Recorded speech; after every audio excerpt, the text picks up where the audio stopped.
Welcome back, everyone. We're all set to go here. It's the Huskies and the Axemen in the snow this afternoon, John. And the first time we've seen snow in this new turf here at Husky Stadium as we take a look at the officials.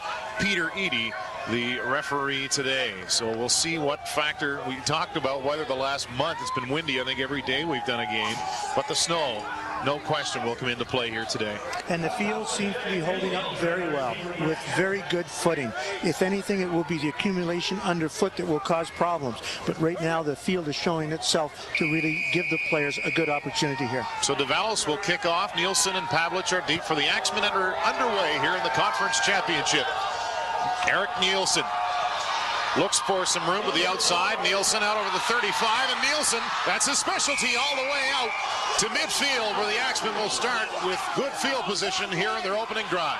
Very important when getting the ball in their half to be able to get at least out to the 30-35, and here they do better and take it to midfield. Excellent blocks on the outside. Take a look at Judd's numbers this year, both during the season and in the two games against St. Mary's. A nice touchdown to interception ratio, and he's meant so much, probably the surprise of the year in the conference. He was not eligible for Rookie of the Year honors, and his teammate Adam Rogers, the offensive lineman, won that award. So they will start right at the 55-yard line. Gillen, the lone setback.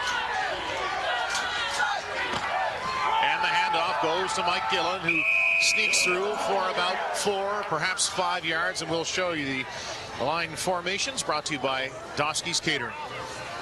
And one of the things that we know, that all of the talk before the game and right up until this present time, Chris Judd has not been talked about. He could be the unforeseen factor. He has good feet, we know that, and he can run. I think both quarterbacks today may get the opportunity to do that.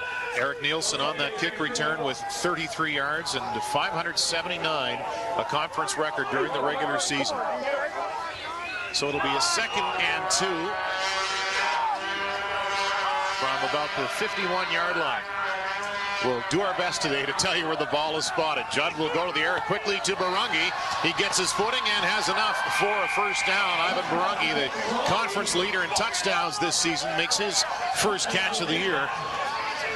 So using that underneath passing game, getting it out to the wide receiver and picking up the necessary yardage for a first down. So far, the formations are no different from what we've seen all season. They're not making any adjustments for the weather.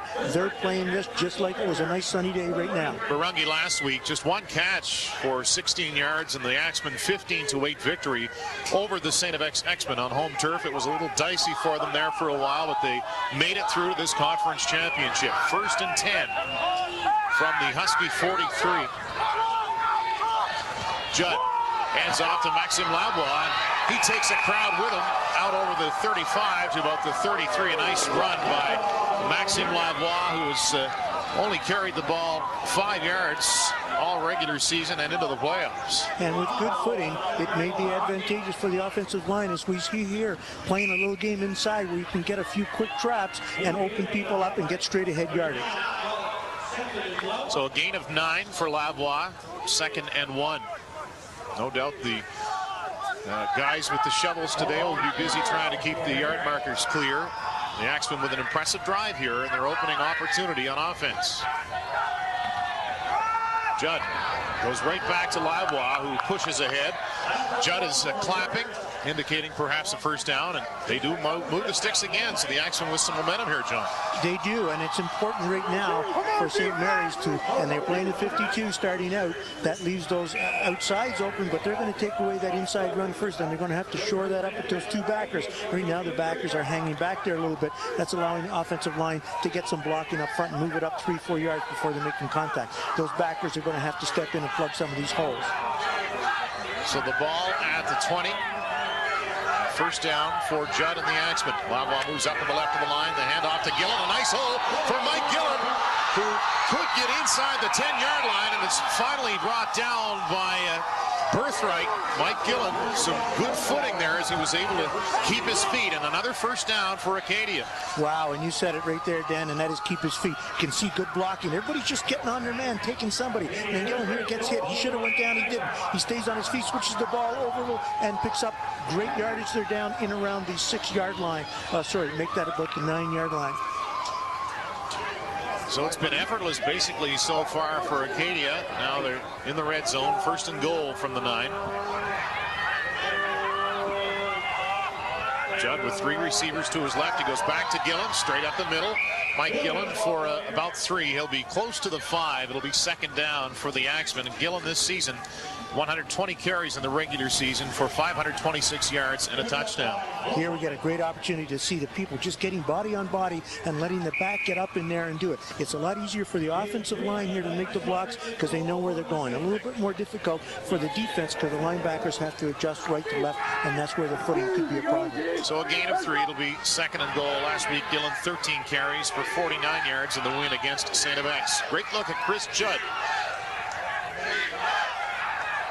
And they go back to Gillen, who tries to find a hole and gets brought down somewhere at about the 3-yard line. So that'll set up a 3rd down as we'll see what the Axemen do. And Pavlich comes in, so it looks like they might go for it here, John. No sign of Chase Turner, the field goal kicker. That's correct. And again, field position is so great here for Acadia that they're willing to take a chance here and give up the 3. Very early in the game, people would say, well, let's go for that field goal. Early in the season, I would have said yes. Under different conditions, I might say yes. But right now, being down there so close, you have an opportunity for a field or a touchdown. If you miss it, you've got them, and they're 2 or 3. Crowd getting loud here at Husky Stadium as they want their Huskies to stop Pavlich, and he gets to the line and touchdown. Jordan Pavlich. So the Acadia Axemen start things off with a bang. And what I like about this young man is he wraps the ball up with 2 arms, and then he heads for what hole will appear as his linemen make the blocks, and he picks up enough for the touchdown. Watch him as he takes the handoff, wrap both ends, and players are going to need to do this right here, and just bangs off the blocks and gets across the line just as he gets hit by Matt Fox. Matt Fox doing a good job, but we saw the difficulty for the backers of trying to step up and block those holes and not give up any yardage. But Gillen on that drive, 4 carries for 38 yards as the Axemen marching downfield, and Turner is on for the extra point. Matt Clough, the unenviable task of holding or for this extra point, and it's good. So the Axemen going to the ground, just the one pass on the drive to Barungi, a short pass for a 1st down, but Acadia, good work from the offensive line. Again, we see the hole large at the start, and then when Fox moves in, just unable to hold them to no yards because they only needed to pick up a couple. This is really, really impressive. I don't think we really understand how difficult situations are out there right now with this snow and how slippery the ball. And Acadia takes it off of a very good kickoff return to midfield and marches it down for a touchdown. Huge play for Acadia. Going to be interesting to see how St. Mary's responds. You look back at last week, it took Acadia into the 3rd quarter until they scored their first points. The weather wasn't great last week, but I'm sure they would have preferred that type of day to the one that we have here today. So 8 plays for Acadia, taking 4 minutes and 37 seconds off the clock, and Pavlich running it in for the Axemen. And one of the things about Acadia that I noticed this year, with the exception of one game where they were able to beat Mount Allison fairly handily, all of their other games, including their first game at Mount Allison, they play to the competition. If you're great, they play great. If you're playing a so-so game, they seem to play a so-so game. If there was ever a team that plays to the competition, it's this team here today. Pavlich last week with the game-winning touchdown against St. X.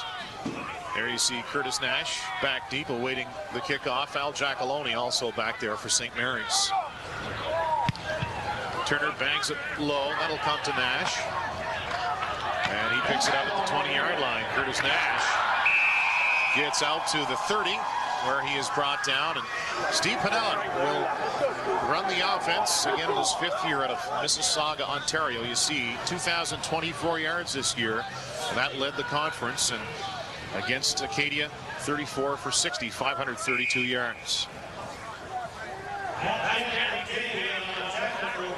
So key for St. Mary's to, if not score here, John, at least establish an offensive attack, perhaps a 1st down or 2 to get themselves in the right frame of mind, as Jack Loney, the lone backfield, takes the ball, has an opening. Jack Loney, he could go all the way.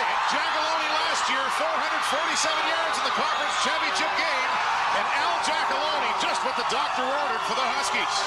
And Eric Nielsen doing a great job and may have saved the touchdown, able to cut him off, but Giacalone hitting. So we see right now the story of the day is going to be up front and how teams are going to be able to plug those holes, and neither team has been really successful. The first play from the line of scrimmage, Al Giacalone taking it downfield. Fantastic game for St. Mary's. Well, the hole opened up once he got by the first would-be tackler. He was gone, and I mentioned it, 4 touchdowns last year against St. FX in the conference championship game. So maybe Giacalone saving his best for last. 58 yards on that carry, and they go right back to number 10. Giacalone brought down by a trio of Axemen, including Kyle Markin. And what it shows me is that defenses may have to take a risk here and start shooting gaps as opposed to playing people. When you play people body on body, that blocks you out from being able to go laterally. Now, normally on good field conditions, you can slide off and make the tackle. They may have to start shooting gaps here and play a little higher risk defense. So it'll be 2nd and 6 for the Huskies at the Acadia 18-yard line. Piniella under center. And it's been all Giacalone in this drive, and right up the middle, Giacalone is brought down at the 5-yard line. So Giacalone bringing his A game here early. He's brought down by defensive back Matt Philbrick. And Al Giacalone doing a great job, as did Pavlich earlier, wrapping this ball. 2 arms, you'll see him bring the other arm across right here, and then just heading to open ground wherever he can see it, getting down to the 5-yard line. Key block by all-star Eric Ince, who just blew his man off the ball and opening up a big gap for Giacalone. So 1st and goal for the Huskies. Right back to Giacalone. The stutter step, he drops it, picks it up, and he's going to lose yardage here as finally he is run over by Philbrick. And Nielsen again doing an excellent job, because as soon as he saw that ball dropped out of the hands of Giacalone, he fired from his defensive back position to come in and make sure he gained no further. Right there, hits off his own player, and Gabe Harvey, and we see right there Nielsen having come in very, very quickly to limit it, and then getting help from Philbrick. It'll be 2nd and goal from the 12, a loss of 7 on the play. Now the temptation here is to put the ball in the air, but they have been having success on the ground. I would hope that they would stick to it and see what they can pick up here with these gaps along the defensive line, posing problems for defenses right now. 3 receivers out to the right for Piniella. All kinds of time as he'll step up. Steve Piniella, 1st and goal as he gets to the 5 where Giacalone had it previously. He is stopped there by the Axemen defense. Tarvez, Farrell, Derek Smith among the tacklers for the Axemen. Unable to pick anyone up downfield. Let's take a look at our turf trivia question for today, our final game of coverage in Atlantic University sport football. This year is the 45th anniversary of the Jewett Trophy. All 4 AUS schools have won since 1960. Rank the schools by number of wins. We saved maybe the toughest for last this year. We'll have that answer for you in the 3rd quarter. And the toughest may not necessarily be the ranking, but for the experienced out there, try to put the number of wins per team and see how close you can come. And you don't win anything, just bragging rights. So Davalos will come on to attempt this one from about the 15-yard line, it looks like. Davalos, the all-conference kicker this year. And the chip shot is good. So 7-3. The Huskies answering back, John, with a nice drive of their own. And a very wise move here to take the 3. This is far different from the situation at the other end of the field. Why? Because Acadia put 7 points on the board. Now you have to answer with something. You end up with a 3rd down and goal from the 5-yard line. You've got to show your team that they're well worth the effort they put out there by that big run. So they came up with 3 points. Here we see Piniella having to bring the ball down and then running upfield, getting hit right at the original line of scrimmage. So on that drive, 2:42 coming off the clock, a 65-yard drive, much of it in that big first run from Giacalone, 58 yards on the first play from scrimmage for the Huskies this afternoon, as Blake Nill talking to his special teams unit. No doubt both of those units on either side of the ball could play a big role here today. And what's happening now is people have to understand that right off the bat, we've seen from both defenses the great difficulty here in stopping the offensive completely, not allowing any gaps where the runners can get through. So the story in the day is going to be which defense can make the adjustment. And secondly, what adjustment needs to be made? Well, the first one I try is to sneak those backers up a little bit close and almost get to shoot. Everybody shoot a gap. Now the risk there is, again, if you break them, it's like short yardage. If you break through there, then you're gone for sure. But right now, teams are being very successful, both teams, running against that defensive line. So we're going to have to stack that up a little bit and see what happens. Well, the weather forecast today calling for just what you're seeing, perhaps a little bit of rain mixed in, but precipitation either way as Davalos will kick off. A short high kick as Pavlich runs underneath it. Jordan Pavlich able to escape a tackle and get out to the 50-yard line before he's pushed out of bounds by Woodley for the Huskies. And the Axemen will go back to work on offense, and if they have it as easy as they did the first time they had the ball, it could be a long afternoon for St. Mary's. And the weather conditions in the rest of the country are much better than here out in Alberta, where we would have expected this kind of a day. They are having 10 degrees and sunny. In Ontario, around 3 and sunny. In Quebec, between 1 and 3 and sunny. So we are getting dumped on with the snow. I think the players would agree that we would prefer to stay snow rather than turn to rain. And right now, wind is not a factor. And as long as that does not become, then I think these teams will put on quite a show with what we've got right here. 1st and 10 from the Acadia 40-yard line. There you see Gillen in motion, takes a handoff, and Gillen goes nowhere as he is brought down. Let's go down to field side. Here's Peter Rutgazer. Thank you very much, Dan. You're probably wondering where Acadia backup quarterback Kristen Pipe is. Well, on Thursday, he came down with pneumonia, so he's in the hospital recovering. And, you know, this is a quarterback that's had a lot of bad luck. Had the throat infection at the beginning of this season. Then he had a hand injury. So we wish Kristen Pipe the best of luck as he watches on here this afternoon. Dan, back to you. Indeed. And Pipe came through in a big way last week for Acadia against St. FX. And he's just been a character guy for his entire time here at Acadia. No doubt rooting as hard as anyone for the Axemen here today as they lead the Huskies 7-3. Minimal gain last time, so 2nd and 10. That pass behind Matt Cole. And the Huskies with a much better performance on defense this time around. The Axemen will be forced to punt the ball. And we know from the look of this that it's going to be difficult to pass, and that showed us right there in Pinella earlier where he couldn't find receivers open. Here is Judd dropped back. He's looking over the middle, and he's looking for his big tight end, Matt Clough, and he's just a little bit behind him. It's going to be extremely difficult to pass. And what St. Mary's did there on 1st down was they did bring those backers up in tight, and everybody was coming through a gap, and they were limit that 1st down to almost no gain. That forced Acadia to the air.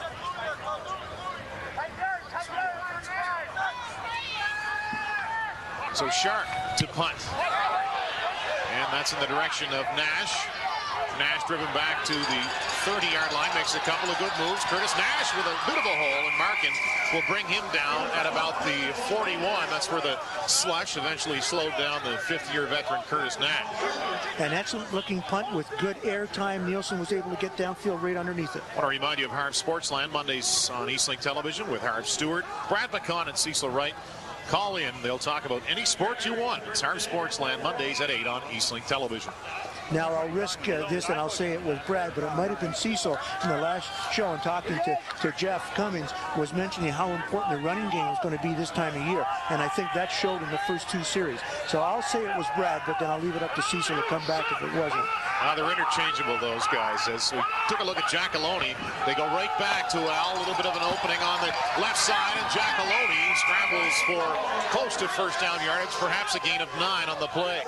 So a little bit of a risk of handling that ball going out wide, but if they get the key blocker too, we know that Giacalone can take it all the way. Here we see the pitch in fairly close, still a risk. There you see the block coming down at Ismako from the outside, and that's extremely important that out of your slots and wide receivers, you get those blocks coming down in to eliminate those corners and halfbacks who are trying to step up and take that away. It was a gain of 8 in the play, so 2nd and 2 for St. Mary's from the 48-yard line. And the inside handoff to Harvey, who moves the pile. It would appear enough for a 1st down. What a nice luxury for Blake Nill to be able to go with Al Giacalone. Les Mullings, one of the all-stars at running back this year. We haven't seen him so far on offense. Giacalone carrying the load.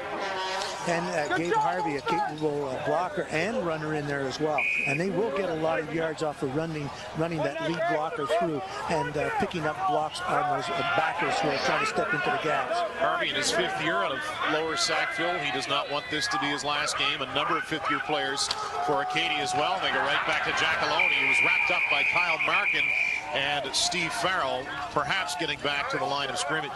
They'll set up a 2nd and long for Blake Nill and the Huskies as Tomiak will run in and replace Harvey in a passing situation for the Maroon and White. Huskies winning 5 straight titles. Their 5th last year, set a record. They're looking for their 6th today.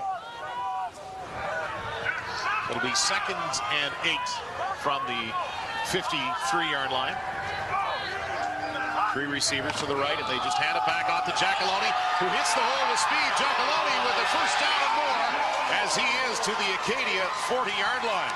And the reason that play was so successful was that the linebacker to that side had waited, then stepped up and shot in. He was blitzing, and there you see number 2 go right by, and then Giacalone runs to right where he was. And so with Derek Smith shooting into the backfield, no one was left at home. Giacalone hit that opening straight ahead, took it down for first down yardage. Dale's from Calgary. Maybe he's used to running on snowy fields, but he's been terrific here. In the first half, they go right back to him. He runs off the right side this time. Philbrick finally bringing down Giacalone. He picks up about 7 on the play. I want to remind you to stay tuned at the half, as Monty Mosier will reappear. We had him on in the pregame. He'll talk about today's game and the season that's gone by. It's the Chronicle Herald Report with Monty Mosier at the half. We have a flag down on the play, and we'll wait here for the call from our head referee, Peter Eady. Objectionable conduct on the offense. 10-yard penalty, 2nd down. Our first flag of the afternoon goes against the Huskies. After a good gain on first down, that's not something you want to have happen. So somebody was baiting here. Coaches wanting to know what was the penalty out there, and the signal was for objectionable conduct. So something was said or done. You have to keep your cool. You can't be giving up yards this way. Now, Peter Eady is well known. The coaches should know this, and the players should know this, and that is he runs this very, very tight ship. If you're going to start melting out there, he's going to start handing out the penalties right away. And so both the coaches have to prepare their team for officials as well as they do for the opponents. And they should know he's not going to stand for any of his foolishness. 2nd and 14 from the Acadia 44 after that penalty. They go back to Giacalone. They fake it, and Pinello over the middle, and caught by Warburton as he climbs the ladder and drops the ball. It's loose. Farrell dives in, and the Axemen think they have it. Well, this is anybody's ball, and they're fighting for it in the bottom of the pile because they'll wait to see who comes up with it. Unfortunate on the hit, a good solid hit. A number of great things happened on that play. The fake by Pinello was great. They even pulled a lineman to make it look real, and then he still had the ball and he threw downfield. And then it was really a nice catch going up high in bad conditions. And there we see Steve Farrell, I believe, coming up with the ball. So it will be Acadia ball.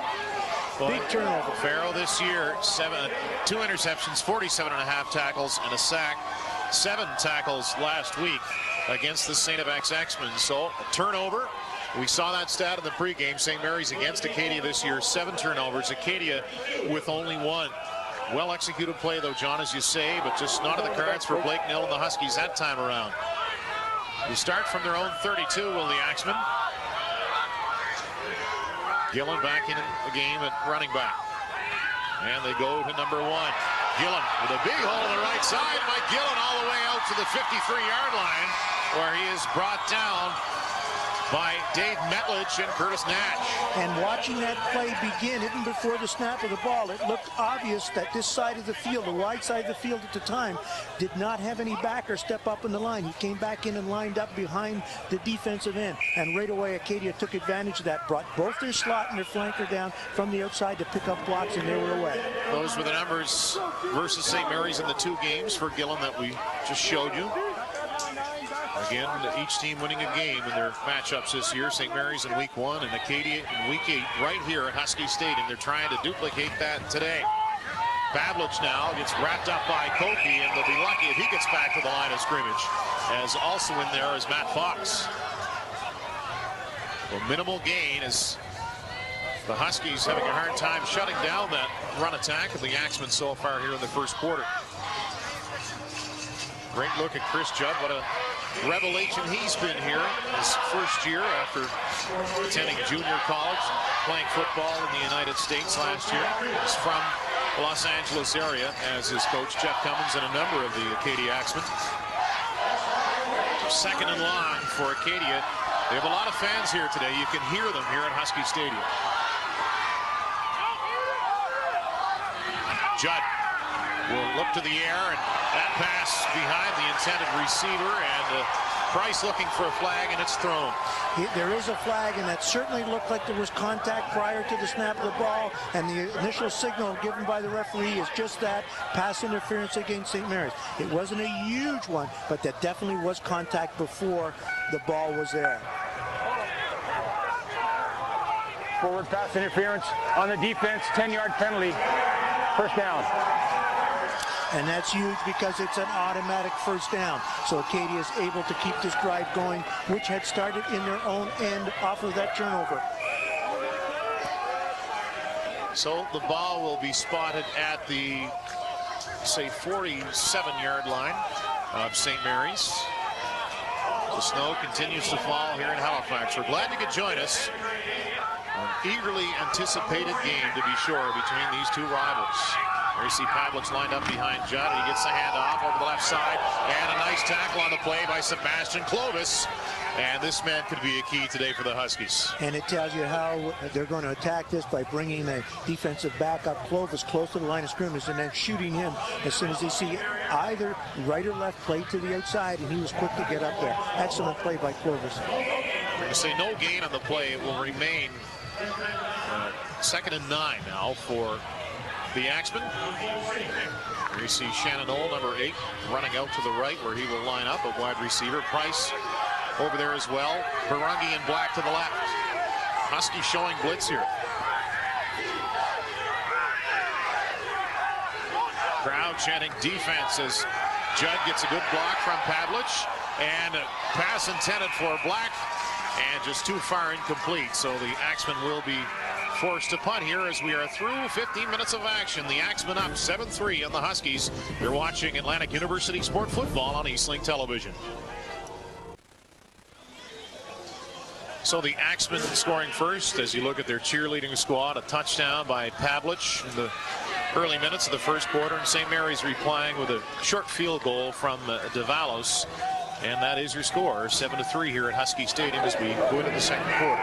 And as we watch the players on the field, here we get a good look in the stands. As you watch the players in the field, they keep kicking their feet, and that shows me that what was thought at the beginning of the game has become a reality. And that is the problem is that the snow will pack underneath the cleats of your shoe and unable to get off, much the same mud would. But the surface for the folks at home, the surface of this field is holding up really well. The players have good footing other than when it builds up a certain amount of snow and they start getting slippery and they have to get it off. So they almost need the mud brushes that are usually placed along the sidelines on a natural field. Jack Loney's been terrific so far today and limited a little bit this year with injuries, but we're going to take a look at some of the things he's been able to do when healthy this year for the St. Mary's Huskies. And John, he might be the fastest runner in this conference. Look at what he did. That was the opening week against Acadia, where again he can be quiet, but when he breaks a big play, he certainly can factor into it, and he's done that already in the first quarter. And what you will notice is he has a very great right there kick, cut to his left. He always has a great ability to go against the flow. You know, I look at that green grass and I long for September as we look at what Jack Loney has done versus Acadia in the 2 games this year. That's a hallmark of Jack Loney's game. You see his average per carry up over 10 yards per carry at 10.4. So they'll shovel off some of the lines here on the new turf. Our first game here this year was Concordia, our only game other than this, and got a good look at the new surface this year. Boy, those guys are earning their hot chocolate today. And it's beautiful. Again, last year they would have just taken on a plow, I'm sure, and driven it right off, driven the snow off the turf, but put a lot of money and a lot of time into this surface. And the old surface would have been very, very slippery and slick. This is giving the players footing. So Sharp will punt. We've seen Turner most recently leading into this week, but Sharp, a very capable kicker. Nash, the only man back for the Huskies, and Nash will pick up that ball at around the 20-yard line. Gets about 5 or 6 on the return. Curtis Nash, a member of the last Huskies team not to make the playoffs, went 4-4 back in '98 as we take a look at the first quarter stats. And the stats here show us the rushing game is what it is going to be about today. St. Mary's with a couple of really nice runs by Jack Loney at 109 yards. But Acadia did pick up theirs and some nice drives downfield. So those yards should build up over the game. 109 to 60. A good advantage for St. Mary's, but it does not reflect it on the scoreboard. Acadia has the lone touchdown and St. Mary's a field goal. So St. Mary's will start from their 25. And they go to Les Mullins, his first carry of the game. You see the flag on the play, standing out like a sore thumb in the white turf. And we'll see who it's against. And the area is the area for holding against the offense, so we'll wait and see that call. It may take it back. And the preliminary signal is telling us that it is holding. This is something you don't want to have happen in your own end. You can't afford A, turnovers, but B, don't give up yardage such as this. Holding on the offense. Still first down. So Peter Eady making the call. Good snowball weather too today, John. Good sticky snow, but the Huskies a little sticky on the O-line. You see that McHugh was falling down. Eric Ince, pardon me, and that's where the hold came. Ince, as I mentioned, named to the offensive line all-star team. So, 1st and 15 for St. Mary's. Pinella. Fake the pass. It goes to Gabe Harvey, who has a good opening, and Harvey back to about the original line of scrimmage, plus a couple. We'll call it to 2nd and 8. A very good first down play where they lost the yardage, facing a 1st and 20. They run a draw. And here we can see just faking a little pass, showing the DBs and linebackers the ball, and then handing off to Gabe Harvey, running straight ahead and picking up about 12. As you mentioned, it'll be 2nd and 8. Blake Nill looking on. Jack Loney, 8 carries for 102 yards in the first quarter. And as I said last year, I know it was last year, but he had 447 all-purpose yards against St. FX in the conference championship and 4 TDs. The Huskies trailing it by 4 here early in the second half. In the second quarter, Pinella falls, and even though he's not touched, he is ruled down. That is correct. Unfortunate for Pinella, because in Canadian college football, once your knee touches, regardless whether anyone touched you before, once you touch down, that's it, and so the whistle went. Well, he got up to his feet pretty quickly. He almost fooled the referees, but the Huskies will be forced to punt from deep in their end. That is the first time that we've seen a player really have difficulty with their footing, and it was a case of a back step and a turn at the same time that got him at the problem. Other than that, players are kicking the snow off their feet, but the footing has been fair. So Gillen and Black are deep for Acadia. Danny Lumley to punt.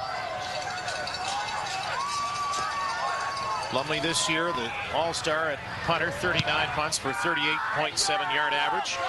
And it comes to Mike Black at the 40. He's wrapped up right away. Great play by Tyrone Rue, who got down the field in a hurry. Tyrone Rue getting off his block so quick. There was no opportunity for Acadia to advance the ball, and that was going to be important because they were kicking from deep in their own end. So the Huskies, the Axemen rather, will start at the 50-yard line, it would appear. Judd running on.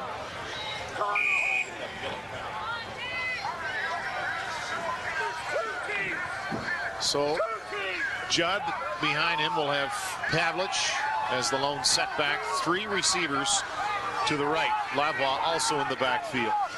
Big number 39. 1st and 10. Fake the handoff. And Medledge with the sack on Judd. A loss of about 10. So the Huskies, the last 2 plays, getting through in a hurry. Let's go down to Peter Rutgazer. Thank you very much, Dan. You know, as you can see with all this bad weather here, the snow, footing is going to be so important. I talked to Ivan Barunge and Mike Gillen of Acadia, and they tell me they're wearing a 14-stud shoe. They say that they have great traction on the field. As for St. Mary's, I talked to Curtis Nash, and he says their team is using a 7-stud shoe. So both sides seem to feel that the traction is okay right now, but as the weather gets more deteriorated here with the snow, that could change. Dan, back to you. Yeah, you got to have the winter tires on, John, on a day like today, and just wonder what maybe we'll talk about it too, the chance of over pursuing someone when you're trying to go for the tackle. Right now, 2nd and about 20 for Acadia. Judd goes to the air, it's tipped, and it goes right to Barunge, who won't have enough for a first down. So Tyler Powell able to get the right hand on that, and lucky for the Axemen that it went to Barunge. What Barunge did well here was that he turned to look for the ball early. That being the case, he saw it come off the hand, and he was able to adjust his pattern. Unable to pick up the first down, it certainly did advance to put them in good position for the punt. But as you said, Dan, it is going to be a problem to adjust. We saw Tyrone Rue off that last punt be able to come off his block, took a straight line and made it quick. If you can do that, you're all right. If that punt returner or if the ball carrier is able to adjust their path at all, then you're in trouble because you won't be able to adjust yours. Great look at Cummins Bruins talking to Barungi, and just from that picture, you get the feeling that he is a player's coach and knows how to deal with his players. He's a young guy. I mean, he's like a teenager, and I mean that in the most respectful way. He really seems to enjoy himself, and I think it's been infectious this year. Sharp will punt again as back deep is Nash. A good punt from Matt Sharp. Ample hang time. Nash trying to keep his feet. A flag behind the play, and Curtis Nash gets all the way out to the 45, but it could be an illegal block as Andre Knights wrapped up his player way downfield. And it was so obvious that we could see it up here. Andre Knights has to realize, if I can see the back of the player, I can't keep going ahead and push him with both my hands in his back.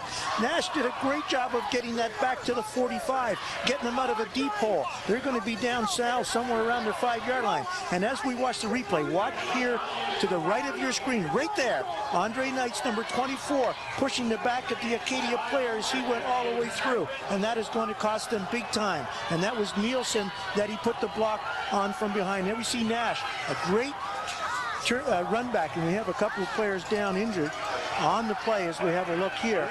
It's McDonald and Markin, and they ran into each other. Markin was blocked and just kind of rolled along the turf, and then McDonald came right over him. So two of the best defensive players in the conference. But take a look at it. You'll see it as the play develops near the bottom of your screen.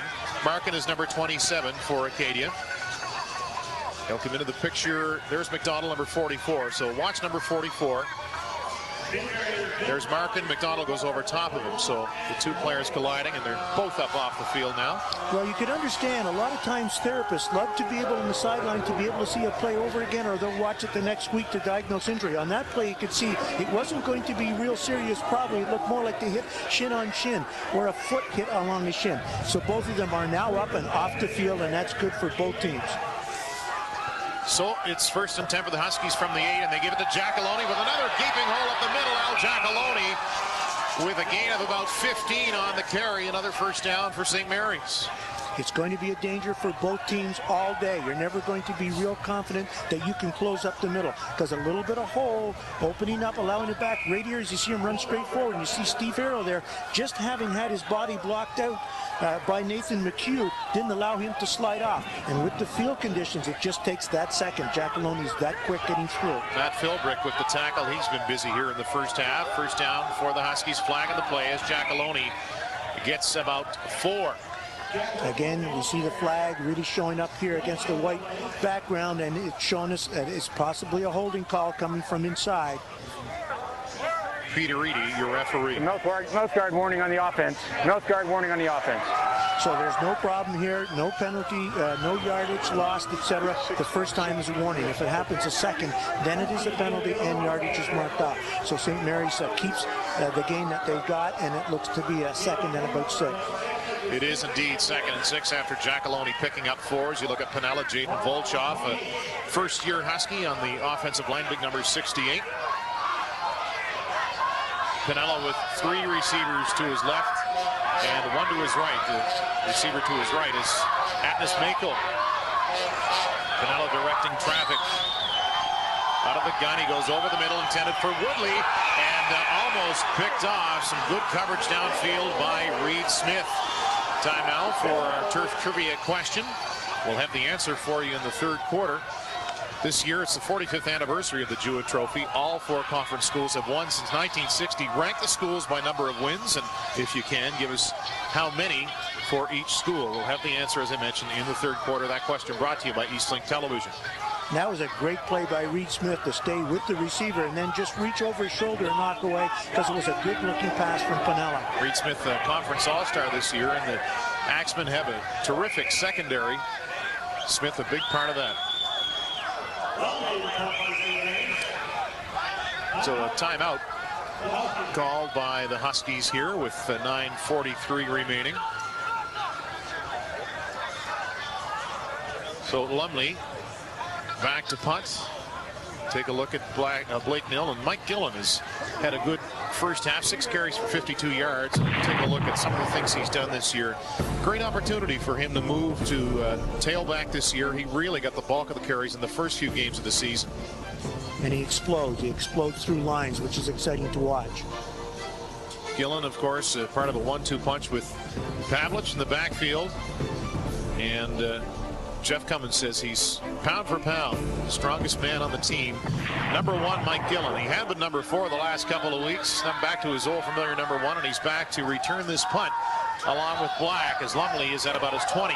Fields a low snap, and the Windsor, Ontario native bounces it out to about the 52, where Gillen is wrapped up by Les Mullings and finally brought down at the 45. And you mentioned it earlier, John, in the pregame. Mullings is a terrific special teams player. He is. He did a good job of finishing off a job that was started by the first player downfield. You want the first player to just shoot in there and make this returner commit himself. And as soon as he does, Les Mullings steps in to make the tackle. So that'll drive the Axemen back to about the 43. They're up 7-3 here as Chris Judd comes onto the field. I wonder if this is the first snow he's ever seen. He grew up in California. It's his first year here.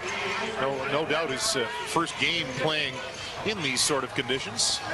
Thrown a couple of passes to Ivan Barungi here this afternoon. But certainly here we see. We think it's 2nd and 15. We didn't get the most hard one. There's no yardage. I know, but we did. Look, there's a flag on the ground. Yes. We're thinking it's at least 2nd or 15. We never got told there was a mouth guard one, so we called a play instead of 2nd or 4. We're throwing downfield.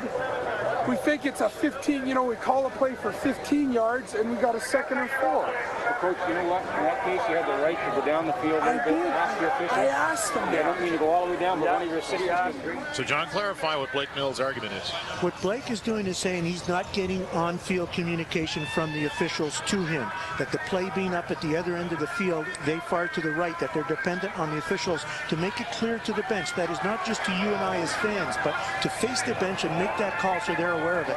He saw the flag, and their offense thought it was now 2nd and 15 rather than no penalty applied. They got the yard, so it was really only a 2nd down and 6, I believe it was, but they called a pass play. They might have run it otherwise. So a little frustration on the part of the coach. Part of that is coaching on the sidelines. You've got to get some people in there who are strictly watching, getting to you the information that you need. But that's the message he's getting across. Hey, step towards us, full view. Let's have the call so we know what's going on. So that's ironed out. 1st and 10 from the Acadia 50-yard line. And the handoff goes to Pavlich, who stops and gets wrapped up. Metledge in there on the tackle. 3 Huskies bringing him down. I want to remind you to join host Tanya St. Pierre for Eastlink Magazine, as Eastlink Television takes its own unique look at special people and places that make our communities. That's Eastlink Magazine, Sundays and Wednesdays at 7 o'clock. The other difficulty that could be posed here is that the snow, although not blowing hard, into your face if you're standing out there on the sideline, makes it extremely difficult to look downfield. And so they are having trouble. So the linesman nearest to him may be having to translate or pass on the message coming from the head referee when the penalty is made. So it will be 2nd and 10 as both offenses slowing down a bit here in the inclement weather. They fake it to Gillen, and Judd with time, looking downfield, and now it goes to Lavoie right through the arms of the fullback as Watson was there in the coverage along with Metledge and Clovis. He had a deep option but decided to go to Maxime Lavoie, but buying some time with the play action. Gets good blocking as the linemen pull out here. We can see them picking up people. Rogers out there, for example, and he puts a lot on this ball, and that's going to be extremely difficult today. If there's anything on the ball, the receivers are going to have a lot of problems pulling it down. So the Huskies, Nash, who's been busy, will go back to field this kick, and the St. Mary's squad will call another timeout. And timeouts can be called from the bench, and the referee, the linesman you see there signaling it, can be called from the bench, and so St. Mary's wanted a timeout because they just were not sure what was going on. They either needed a formation change or they needed some extra players. And right now, when I see a coach in the sidelines looking at a clipboard like that, it tells me that somebody in the special teams, and that's, I believe, Pierre Lefebvre, they had too many players on the field. They just brought him off. Had they got caught with too many players on the field, it would have been 1st down for Acadia. Irregardless of the yardage needs to be made. You get caught with 12. So that was a crucial timeout in order to get that extra man off the field. There's Philbrick, Matt Philbrick taking direction from Jeff Cummins. Steve Pinello waiting on the sidelines. Chris Judd is coming off the field. 2 of 5 now for 15 yards. Both catches going to Ivan Barungi. So Sharp will go back to punt. He's in his 5th year out of North Vancouver. And lined up at about, we'll say, his 35-yard line underneath the snow. There's a good look at Curtis Nash of LaSalle, Quebec, former draft choice of the Saskatchewan Roughriders. And the winner of today's game could go to Saskatchewan next week. More about that a little later. As the ball bounces at the 45, Nash takes it and gets brought down by Murphy Tarvez. And let's take a look at the road to the Vanier Cup. Of course, conference finals going on across the country here today, John. And Dunsmore Cup, that should be interesting. Laval versus Montreal. How about Saskatchewan, Alberta, McMaster, and Laurier? But we've seen Laval this year, and that will be a nice one to see as we take a look at how things are going to play out eventually to get to the Vanier Cup. So the winner here will be going out west. We know that. And it is interesting that 3 of the established teams, McMaster, for example, Laval, and St. Mary's, could all be knocked out, 1 or more of them. And that's a big turnaround in 1 year. Well, you'd think whoever wins today will have to play in bad weather next week, as Mullings is going to get brought down behind the line of scrimmage. Probably a loss of 4 for big number 15. When the hole is not there right at the line of scrimmage, then his momentum is taken away and he has to try to restart, and that's almost impossible on this field. He's got to try to get a little more depth, perhaps, not hit it as quick, and hope that that opening is there. There's Tim McDonald, an all-star on defensive line this year, getting worked on. We showed you his collision with Kyle Markin earlier. Markin back out on the field at rush in, number 27 for Acadia, as it's second and long. They're saying it's only a loss of 1 for Mullings. Pinella works out of the gun. The pump fake. Gets a good block from Cowan, and the short screen to Mako, who has open ground in front of him. Atlas Mako all the way out over midfield inside Acadia territory. Mako, 18 catches this year for 358 yards and a touchdown in the regular season. Mako doing an excellent job helping his quarterback out here, coming back in underneath where there was opening so he could get the ball out. Everybody was covered downfield, and you see Mako come back. He was downfield. He came back in underneath to take that pass, and he picked up the first down. That was a big first down for St. Mary's here as they moved the ball over center field. Pinella now 2 of 3 for 37 yards as the Huskies will scrimmage from the 53-yard line of Acadia. They trail it 7-3. Mullings straight ahead as he rumbles for about 8 yards out to the 46-yard line.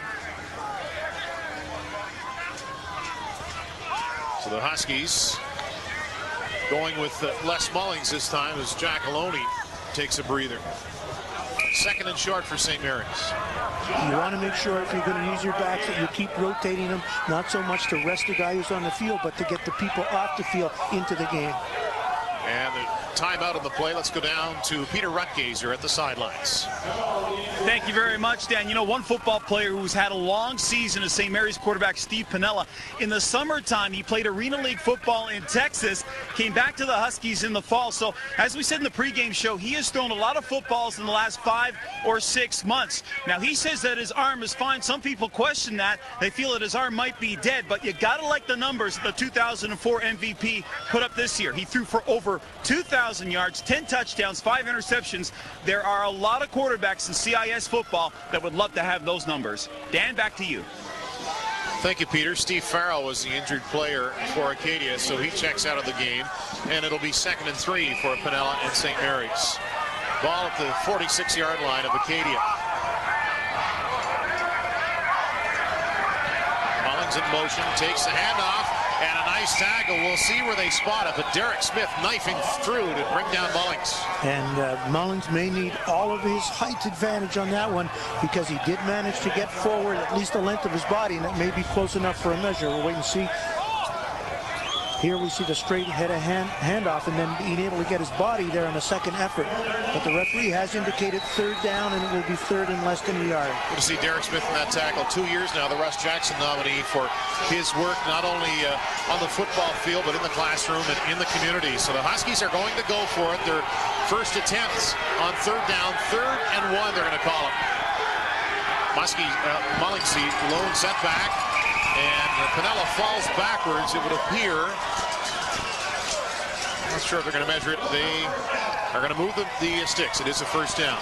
So when he got a hold of the ball, and again, this is the safest play, and that is no handoff exchange, the straight snap, and the quarterback going forward. Got enough momentum there to pick up the first down. Some time ticking away in what's been a swift first half. Jeff Cummins, Coach of the Year in Atlantic University sport football. Jack Loney checks in at running back. 3 receivers to the left of Steve Piniella. Al Giacalone straight up the middle as Markin ties him up. Giacalone with 5 on the carry.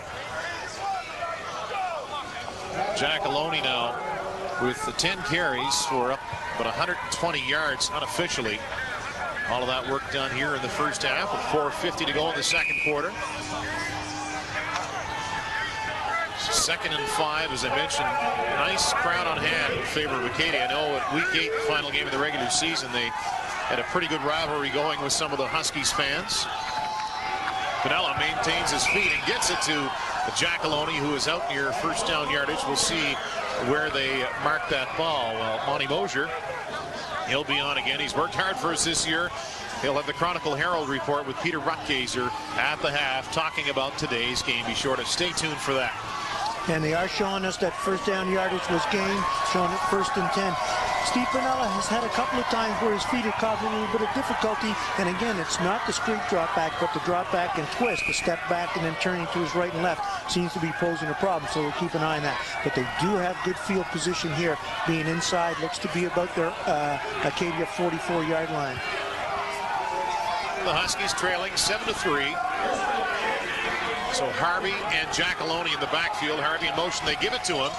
Harvey spins out of a tackle. A nice move by Gabe to pick up about 6 on the play.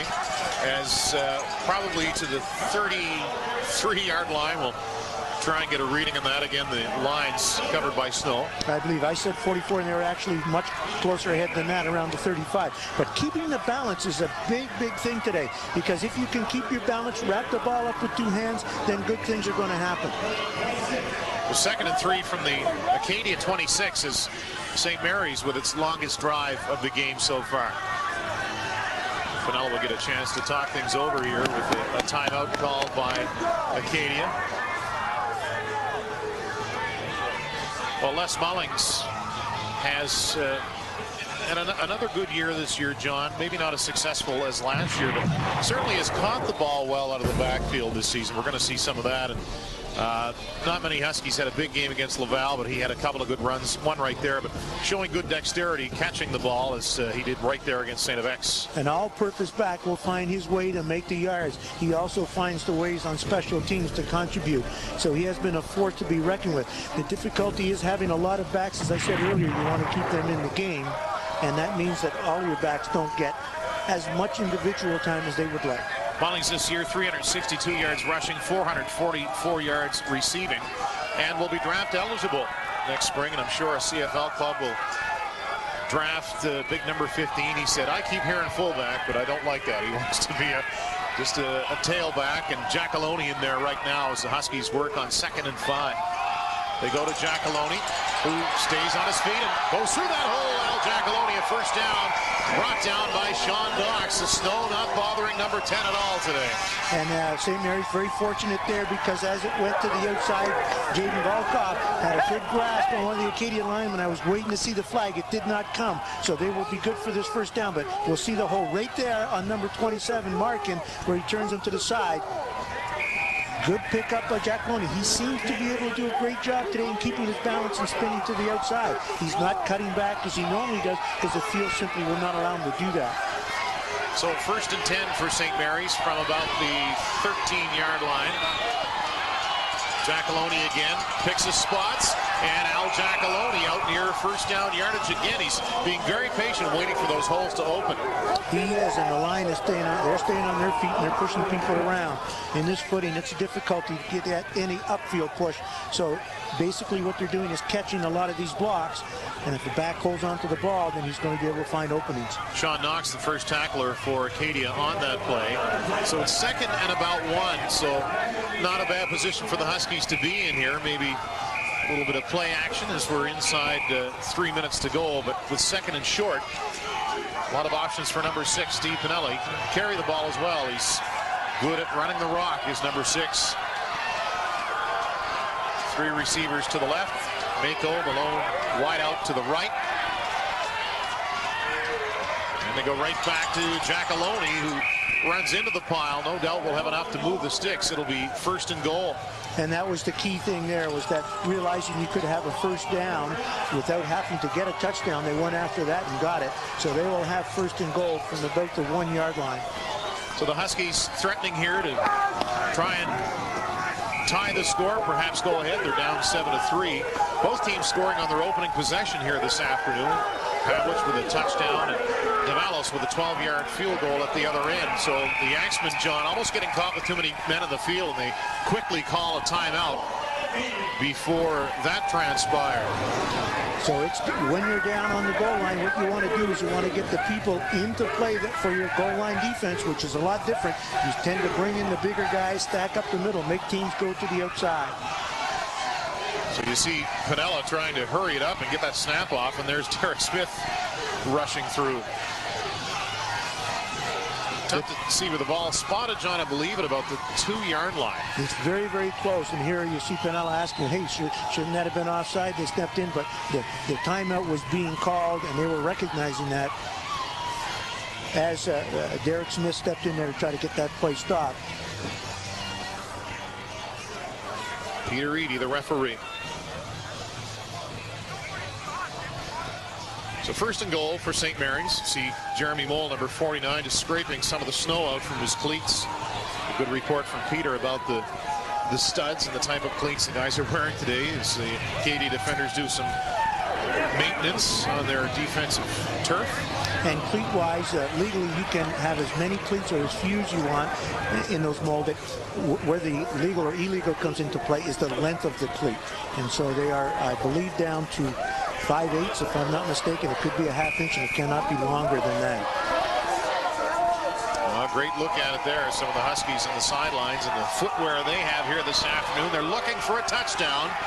1st and goal from, we'll call it the 2.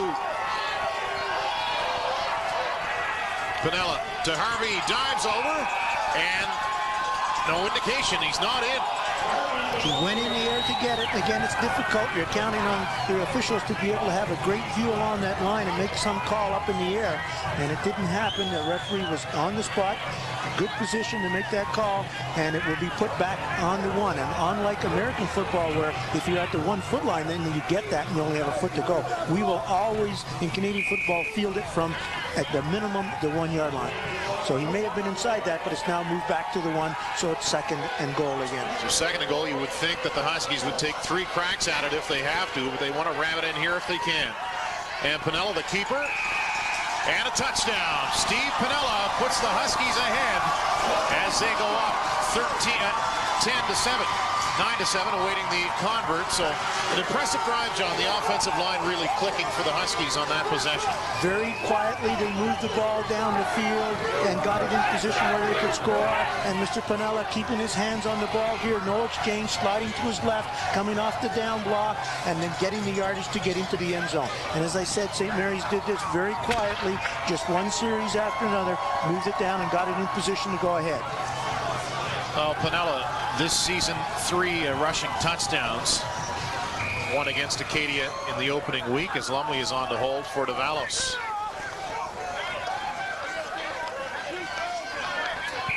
And the extra point is good. So St. Mary's goes up 10-7.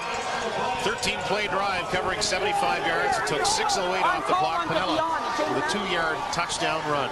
So we had seen Coach Blakeney becoming concerned a little bit earlier, and now he realizes that getting on the players, getting their attention to what was going on, even working on the officials a little bit, getting their attention so he could know what was going on out there, paid off, and they were able to pick up that touchdown with 1:59 left, extremely important. And here again we see him, Pinella, moving off to his left and sliding over. Got to be careful not to stick that ball out that way. If it gets hit, a lot of times that'll be a fumble.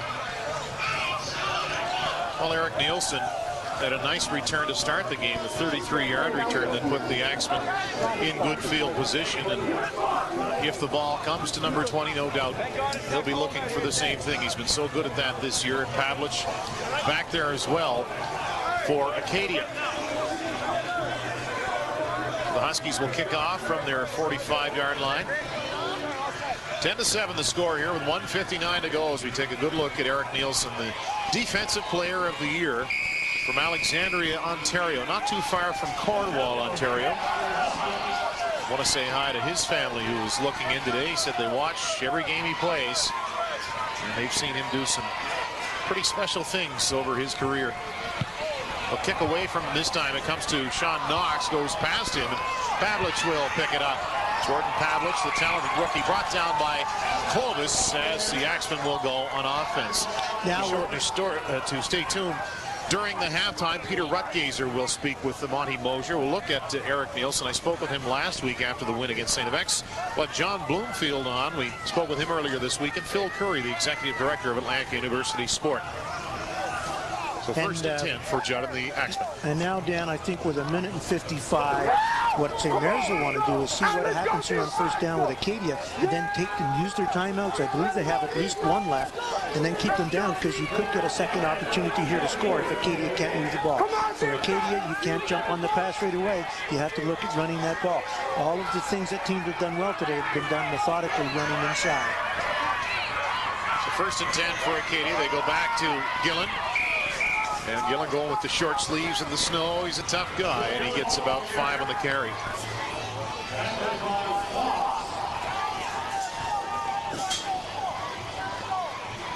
And number 1 finding the hole right there, brought down by Matt Fox, who was an all-star for the first time this year for St. Mary's.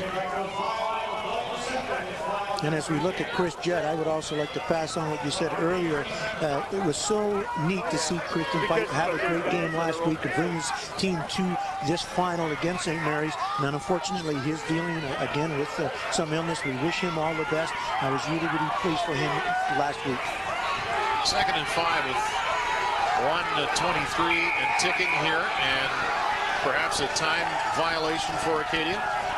The Huskies are pumped up, John. We saw Pinnell on the sidelines a few minutes ago. Their defense looks jacked up too, and something that's been missing, especially in the first 3 quarters of the season.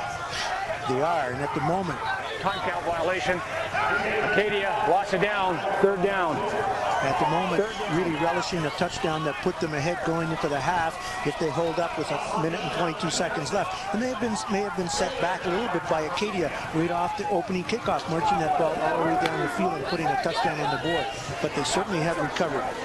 The Jewett Trophy on the line here. Jeff Cummins trying to lead his team to their first conference championship since 1998. The Axemen, the highest scoring team in the conference this year, as Nashville go deep for it.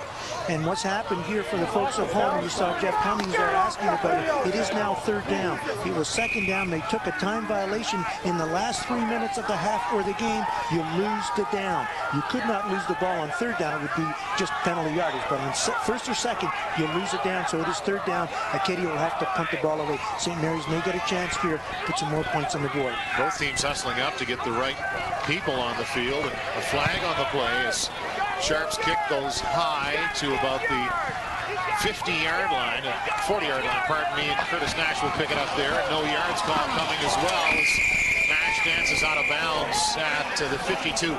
So we have 2 flags down, one back at the line of scrimmage. That could have been an offside by one of the teams, and the second one was a no yards call.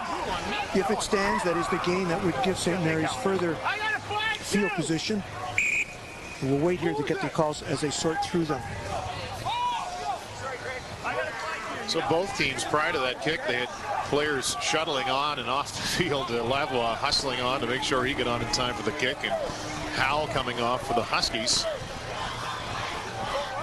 All this with 1:08 to go, as you see. St. Mary's now up 10-7 on the quarterback keep touchdown by Steve Piniella. And it could be big. It could be that St. Mary's might get enough out of this in order to set themselves up for a field goal. Peter Reedy, the head referee, is talking to both teams. So I would suspect there may be penalties against each of the teams. We'll see if those are offsetting. And just a couple of minutes ago, you know, I mentioned the enthusiasm the Huskies are showing. Mako and Woodley were jumping around on the field. They're having a good time. The weather's bad, but it's football weather, and why not get into it and make the most of it and bring as much enthusiasm as you can to this game. So they're looking to the bench to get options from their coaching staff, see what they want to take. But you're right, Dan, and it makes it a lot of fun for defense.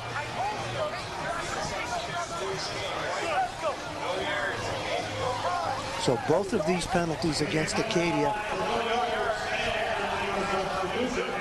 So the illegal substitution was the player coming on the field after the linesman had dropped the gates, meaning time was up. You could no longer bring someone on the field. Someone came on. Illegal so you were right, shuffling. On the kicking team, penalty is the, illegal substitution on the kicking team. No yards on the kicking team, which is declined. Repeat the kick, third down. That was Maxime Laboy. You saw him dash out there, and as soon as they snapped the ball, the flag was thrown. So both flags, John, as you mentioned, going against the Husky, the Axemen. That'll drive Sharp back further into his own zone at about the 20-yard line. And you got to watch when the ball is wet like this, the interchange between the long snapper and Matt Sharp. First thing he wants to do is make sure he grabs that ball. Right now, there's not a lot of good things that could happen for Acadia here. They need to get this away. They need to keep St. Mary's around midfield, or they could be scoring again before the half. And a good snap. Sharp takes his time, and with Kiriakopoulos coming on, gets away a good kick. Driving Nash back, and he lets it go, but Nash falls on it at his 45-yard line. So just when it looked like it was all St. Mary's, that could have been a big turnover right there. But they will get the ball close to center field, I believe around their own 45-yard line. So in good position with a minute left, if they can make a couple of big plays to perhaps at least go for a field goal. And right now we see as Mullins injured on the plate, looks to be his left arm. We'll wait and see. But that would be an unfortunate injury at this time. Mullins slow to get up. But the good thing, John, is that both teams are pretty much healthy. Of course, St. Mary's had the week off. Chad Moore, the linebacker, playing with a cast on his wrist. But Acadia got through last week's game with St. FX without any major injuries, save for Kristen Pipe's illness. And Judd was slated to start this week anyway. You don't want to see Mullins down if you're one of the Huskies. Take a look at the players of the week offensively and defensively in the conference. Starting with the offensive player of the week, and Jordan Pavlich of Acadia. He had the game-winning touchdown, 16 carries for 84 yards. And defensive all year long, Steve Farrell's done the job at linebacker. 7 solo tackles in a 15-8 victory at St. FX. So 1st and 10 from the 46, we'll call it, for the Huskies, with a minute to go here in the half. And they hand off to Giacalone, all kinds of room. Giacalone up the middle and to the 50-yard line of Acadia. Al Giacalone now 15 carries for 158 yards this afternoon. He has certainly been the most difficult back to bring down. And again, being able to keep his balance, not doing his normal form of slicing against the flow. But here's we see him step up through. He starts to turn, but then keeping good wide foot base, able to weave his way through and pick up good yards. So the clock ticking. And the Huskies are going to keep it with Pinella as he gets a block. And Pinella gets about 9 yards on the carry. And Steve Farrell stepping up there to bring them down, but we knew earlier in the game that this could be a possibility for either one of these quarterbacks to drop back, look, especially like a pass formation or even a run. But with that line opening up, the possibility for the quarterback to go was there. So 2nd and 1, St. Mary's with 1 timeout remaining. And Giacalone appears to have enough for the first down. Murphy Tarvez coming in off the edge very, very quickly to take away any further gain. But as you said, it was enough for the first down.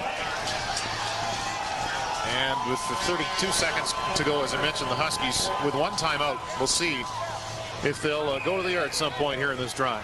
And Tarvez being that fast that he was almost there at the handoff, and that would have been disastrous had he been there at the same time the handoff was made. Murphy Tarvez in his 5th year at North Vancouver, and there goes Giacalone, a flag behind the play.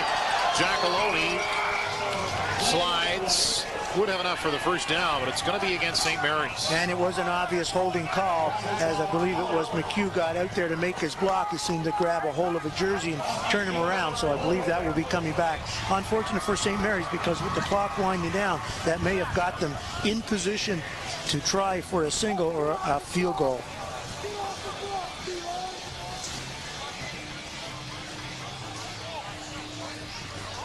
Peter Eady with the call. The wind starting to pick up a little bit here. And it could be a factor. We'll see if the Huskies can move the ball within field goal range as you see the time remaining here in the second quarter. This has been an excellent played game in the first half in difficult conditions. Should the wind pick up, that may become a serious factor. So 3 receivers out to each side for Steve Piniella. Plenty of time, and he'll go to the sidelines to Tomiak. He'll get enough to get back to the original line of scrimmage a bit more, and we'll stop the clock, as important as anything, as that'll set up a second and about 6 for the Huskies. Tomiak last week, well, this season, just 6 games played, 11 catches for 120 yards and a touchdown. And we have not seen him, as you said, a lot. He did show well a little later in the season. But one of the things that happens early, if you get the type of injury that he had early in the season, then it can become chronic. It bothers you for a long, long time. The hamstring and groin area injuries will stay with you for a long time. So second down for St. Mary's, and Piniella will look to pass again. Swings it out, and Warburton will take it out of bounds and appears to be short. Let's go! And when we were in Laval, I did get a chance to talk to Mrs. Tomiak, and she was mentioning it was one of the worst that they had seen, and the amount of bruising, etc. So it has taken them most of the season to get over that injury. We'll see what the Huskies plan to do. It is a first down. And Warburton, smart enough to know where the flag was and just step out of bounds to stop the clock. And they can attempt here a field goal, which they're setting up for, and then look for the single if the field goal is wide. Be careful, though. They have to make sure that they cover here on a wide field goal, because as we know, that's an exciting return play. And they have Mr. Nielsen back there, who we know can do the job. Well, DeValo's trying to clear a spot for his footing. Lumley will hold. It'll be a 40-yard attempt, we'll call it. 38, we'll say. And the kick is up and wide. Can Nielsen get it out? Quick pursuit downfield by the Huskies, and Nielsen gets through those tackles. Eric Nielsen gets by Danny Lumley, and Nielsen finally brought down as time expires on the first half. You almost call it, John. We've seen him do this a lot. And an exciting first half of football between the Axemen and the Huskies. Acadia trails at 10-7 as we go into the halftime. Be sure to stay tuned for our halftime show. You're watching Atlantic University Sport Football, and it's been a terrific first half as the Huskies, the late touchdown. And that was an exciting play, as you said, Dan. One more block, and he could have done it. And here's Peter Rutgazer with Jeff Cummins. Coach, you played this team hard all season long. You're in a football game here. You're losing some of the momentum towards the end of the half. What adjustments do you have to make here going into the third quarter? We got to stop the running game. You know, in a day like today, all you're going to do on both sides is run the football. And we're running the football right now, not as well as we did in the first quarter. They ran it very well in the second quarter. Gave them the advantage and the momentum going into half. Okay, Coach, best of luck in the second half. Thank you. Okay, we are at the half. It is St. Mary's leading Acadia by 3. We'll return with more Atlantic University Sport Football right after this break.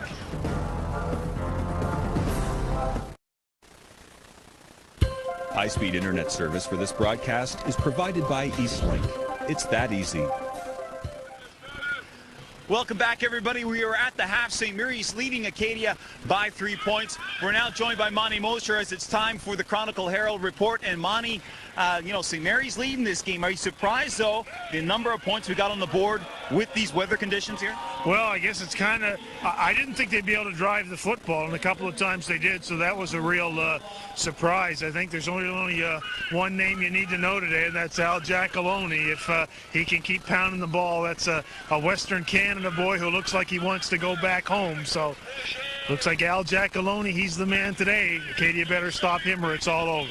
What do you want to see Acadia do in this second half here to try to regain the lead? Well, I think they've got to try to run the football and regain some of the momentum that they had earlier in the game. That's going to be part of it for them. Control the line of scrimmage. I think Coach Cummins talked about that a little bit. But certainly they're going to have to come up with a game plan to stop Giacalone and Mullings a little bit. They're trying to smooth. This is going to be one on the ground now. We know that. So you got to stop Giacalone. Let's talk about the Week 8 victory by Acadia. How much does that help them going into the second half here, knowing they're down, knowing that they've beaten this team this year? This game is so far from being over, and how many times have we been at the half in this game the last few years when the game certainly has no longer been in doubt? They know they can win this game. They're one play from proving that. So this is certainly a long way from over, but they will have to, reestablish the run for themselves, get some of that momentum back, and they've got to come up with a way to stop that St. Mary's ground game, which seems to be coming back to life here today. Who impressed you defensively and offensively in that first half? Well, I thought there was one play out there. I kept waiting for one of those St. Mary's guys to really step up and make a big defensive play, and I saw Clovis come up on one run play and really make a big stick when Acadia had some early momentum. Those are the kind of guys I expect to really have a big impact in the game like that. And I thought Steve Farrow on the fumble recovery down here, that was anybody's ball, and who came out with it but one of the toughest defenders in the league. So big players make those kind of big plays in big games. So those are the guys I expected to see. Do you think we'll see a team from the Atlantic University Sport Conference in the Vanier Cup this year? Well, I think they have certainly an awful big road to run, and they'll go out there as huge underdogs. Having said that, both of these teams are really showing some fight today, so anything's possible. Okay, Monty, thanks a lot for the information. Thanks for you guys for all year. Yes. It's been great. Thank you very much. All right.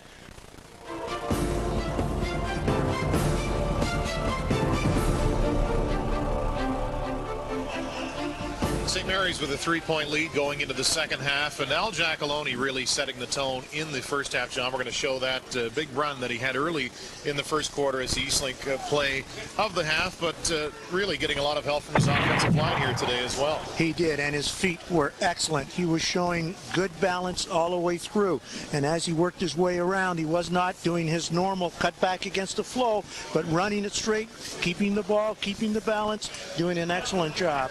And the way that this came about as well, John, it was right after Acadia scored a touchdown, and the Huskies eventually would get a field goal off of that play. They scored late in the half with Steve Piniella keeping for their major to go up 10-7. And look at the yards rushing, I guess, for the Huskies, and that's probably the big story on the halftime stats. It is, and we said that it would grow, but it grew more on the St. Mary's side of the board as you see the 215 rushing, and they had also Mullings in there as well as Gabe Harvey picking up some yards, but it was Al Giacalone, and it was Nielsen on that first long run tackle that saved the touchdown, and it resulted in the field goal.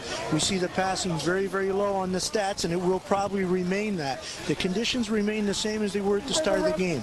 Wind is still not a factor, but certainly the difficulty in throwing is caused by the amount of snow making the ball that slick and the hands that cold. So we can see the running game stay. I thought Jeff Cummings made a good observation, and that was that they needed to stop the running game by St. Mary's. That they ran well in the first quarter, not so well in the second, but St. Mary's did, so they've got to find a way to stop it. And the weather has pretty much stayed the same from about 11 o'clock this morning. It's come down like this. The wind is, it hasn't been as bad as maybe we thought it might be, and it's been such a factor in probably the last 3 games, but today it's not too bad, but it's more of just the players maintaining their feet and hanging on to that ball as Davalos will kick off from his 35-yard line. Pavlich and Nielsen are back for Acadia.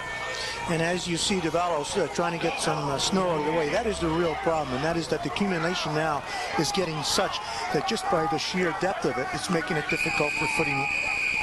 And of course, footing so key. We'll watch if there's key field goal attempts or even extra point attempts for kickers. They have to have that base, of course, to kick the ball. As Pavlich gets in a good field position, he's out over the 35 into about the 41, where Chris Judd will lead the offense for Acadia here in the second half. And Acadia, they'll look to do what they did in their first possession, the first quarter, when they drove it upfield for the eventual major by Pavlich. And Chris Judd did not carry the ball in the first and second quarter. I think that's going to be a necessity in the third and fourth. It's going to have to pick his spots, but they may wish to put it in there as a pre-called play and allow him to pick up, as did Piniella on a couple of plays, pick up some yardage to help that offense. Judd just 2 of 5 for 20 yards in the first half.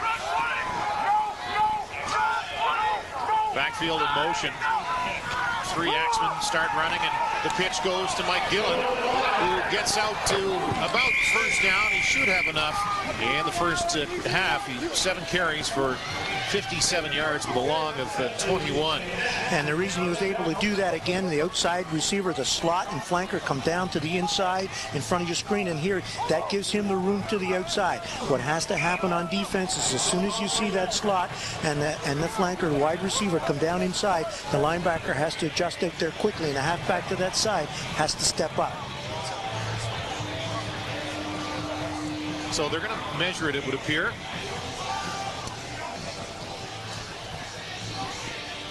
So the Huskies looking for their 6th straight conference championship here today. That would increase their record set last year of 5.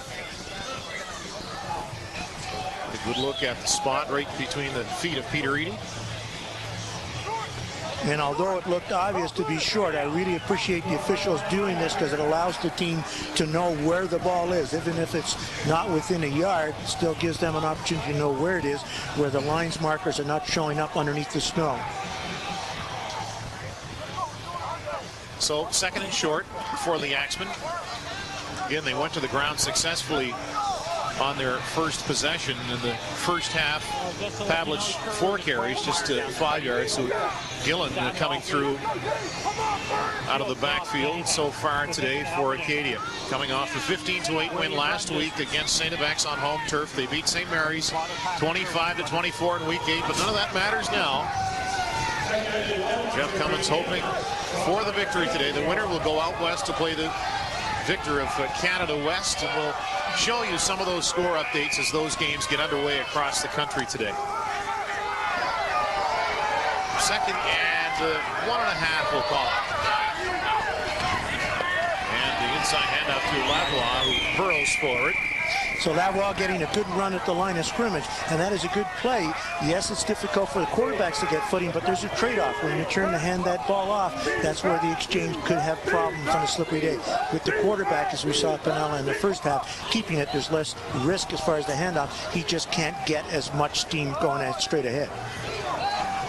Judge is going through the air 5 times between the two quarterbacks. There's 10 passes thrown here this afternoon as the weather would dictate. See Barungi run just off of your screen.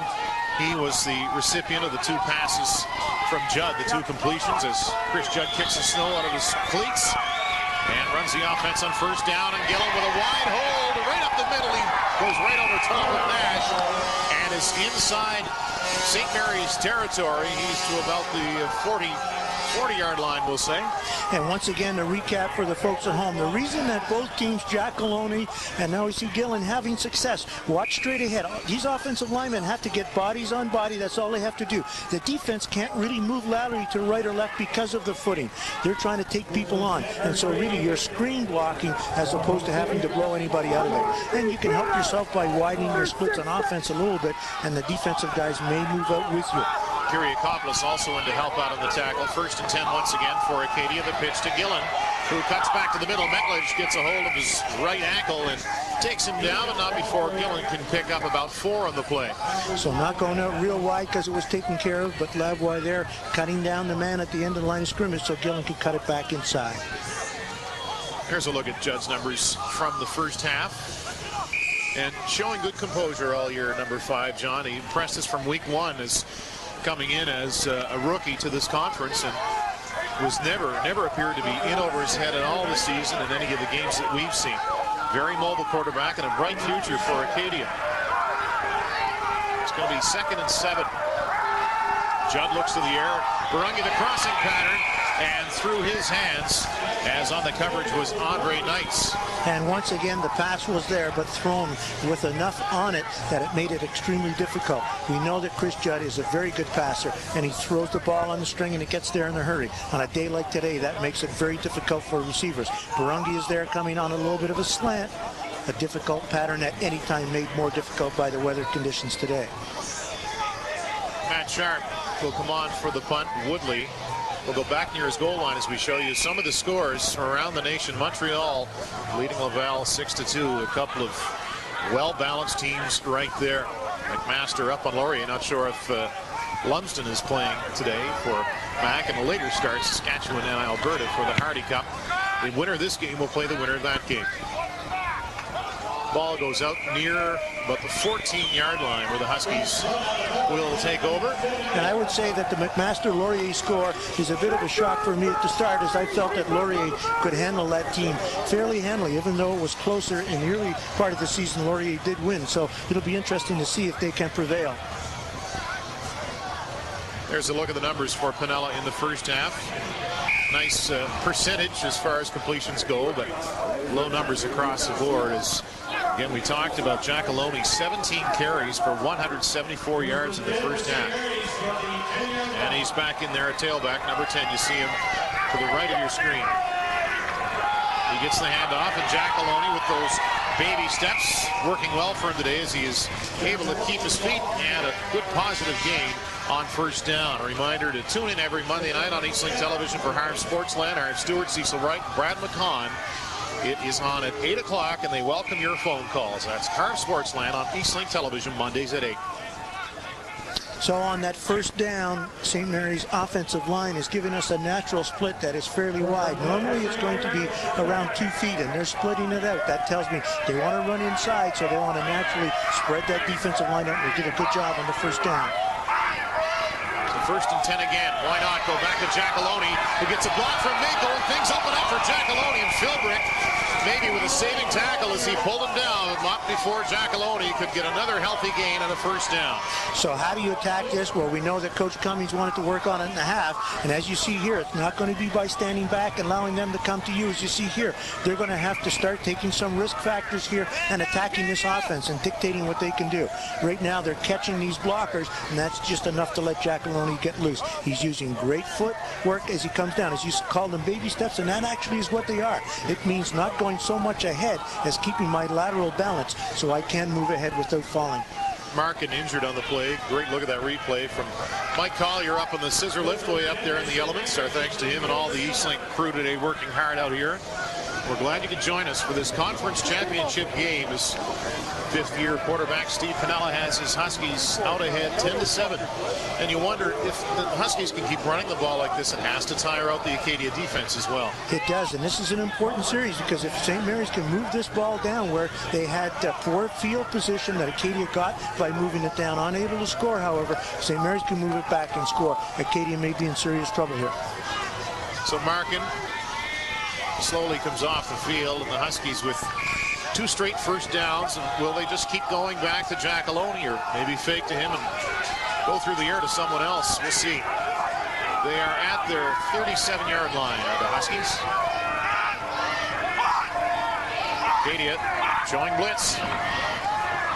Side to Jack Loney. And a nice tackle on the play by Tarvez, who got through and brought down number 10, Jack Loney.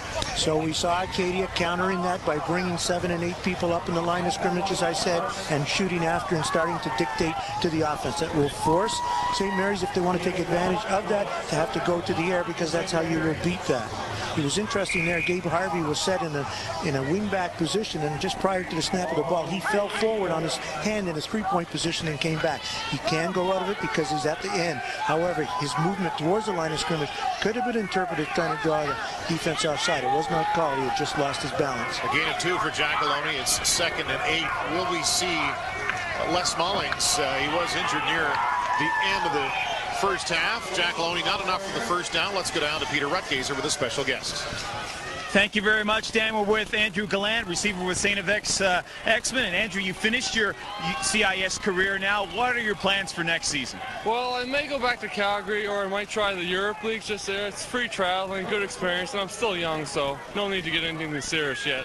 What was that experience like last year going to the Calgary Stampeder camp? Well, it was good and bad. I got hurt early on, so it was frustrating that way, but I learned a lot from all the guys there. A lot of receivers stuff, how to run patterns, how to block better. Talk about this game here. Give me your thoughts after 2 quarters of football.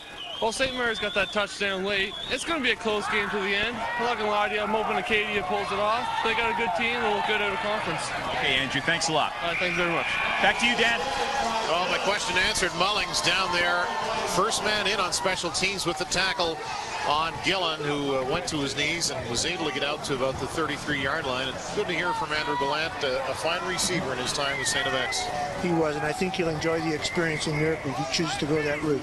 And we were talking about Jeff Mullins earlier and his possibility of going to pros. And his ability and his good play on special teams makes him a shoe-in. And I think he'll go very high. And as a fullback, yes, because of his size, great blocking ability. So I think he will be shown to go very, very high in the draft. The offensive line for Acadia digging into the snow to try and get their footing as Gillen, the lone setback, 3 receivers to the left for Chris Judd. On first down, the handoff is to Gillen, who gets low, juts his way out for about first down yardage. He just kept moving forward. A nice run by Mike Gillen. We'll take a look now at our turf trivia question for today. This year, the 45th anniversary of the Jewett Trophy. All 4 conference schools have won since 1960. Rank the schools by number of wins. Question brought to you by Eastlink Television. Over 44 years, St. Mary's 19, X 10, Acadia 9, Mount A 4, and UNB, of course, no longer existing. That program was 2. So St. Mary's looking for their 20th here today. Glad that you could play along all year long at turf trivia. And it is first down after that carry by Gillen from the 44. That handoff goes to Lavoie, who shoves forward for about 6 yards. And looks like Cummins is going with Gillen, John, in these conditions. Pavlich in the first half, 4 carries for 5 yards, but Gillen seems to be the more sure-footed of the 2 running backs. He is, and right now, almost on cue, the wind is picking up and swirling a little bit. It's going to become more and more important, as they have from the very start shown us that passing is really non-existent, and the running game is becoming that important. And it's going to be that type of smash-mouth football that you have to be able to move it inside and move it down to get not only field position, but a chance to put points on the board. It's only 3 separating the 2 teams, but it's a big 3. 2nd and 4 for Acadia. Right back to Gillen they go, and Mike Gillen, enough for the first down. He's brought down, but not until he could get that key yardage. First in on the tackle, Tyler Powell, the 3rd-year linebacker out of North Vancouver. And as we saw him going down, we saw him trying to reach forward to make sure that ball would be marked. It's just not a good thing to do today, because you're going to stick it out at the wrong time, and it's going to get knocked out of your hands. All of the running backs have showed great skill today in putting both arms on that ball as soon as they're going to make any kind of contact. So we've had very, very few, knock on wood, very few turnovers inside. I think we had 1 off a pass reception, and that was about it. So the Axemen with a key drive here to get things underway for themselves in the second half. 1st and 10. Gillen again, and this time he is hammered quickly. Burris, the all-star defensive line. He shows you why right there.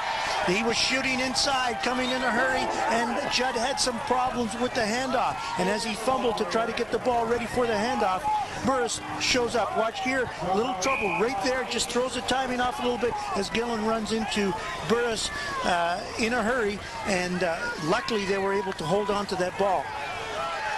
Burris in his 3rd year to Scarborough, 5'11", 280 pounds. So 2nd and long. Chris Judd will look to pass this time. Plenty of receivers to his right, and Price has it go through his arms.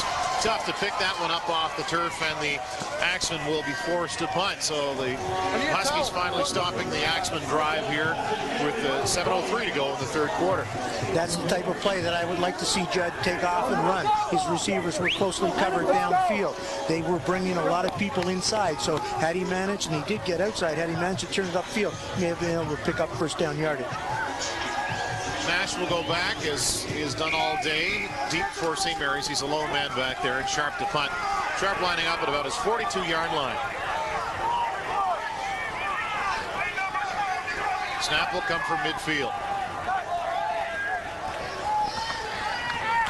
And Matt Sharp almost has it blocked by Mullings. He just steamrolled his blocker on the play. His would-be blocker is Nash. Able to escape momentarily, and Curtis Nash, if he can get outside, he has great speed. Nash being tracked down by Nielsen, and Nash gets all the way out over the 45-yard line. His best return of the day. And Nash doing a great job again. Stay on your feet, roll off the blocks, you'll be in good shape. Al Giacaloni's been terrific today for St. Mary's. Let's take you field side for some of the sights and sounds of number 10 for the Huskies.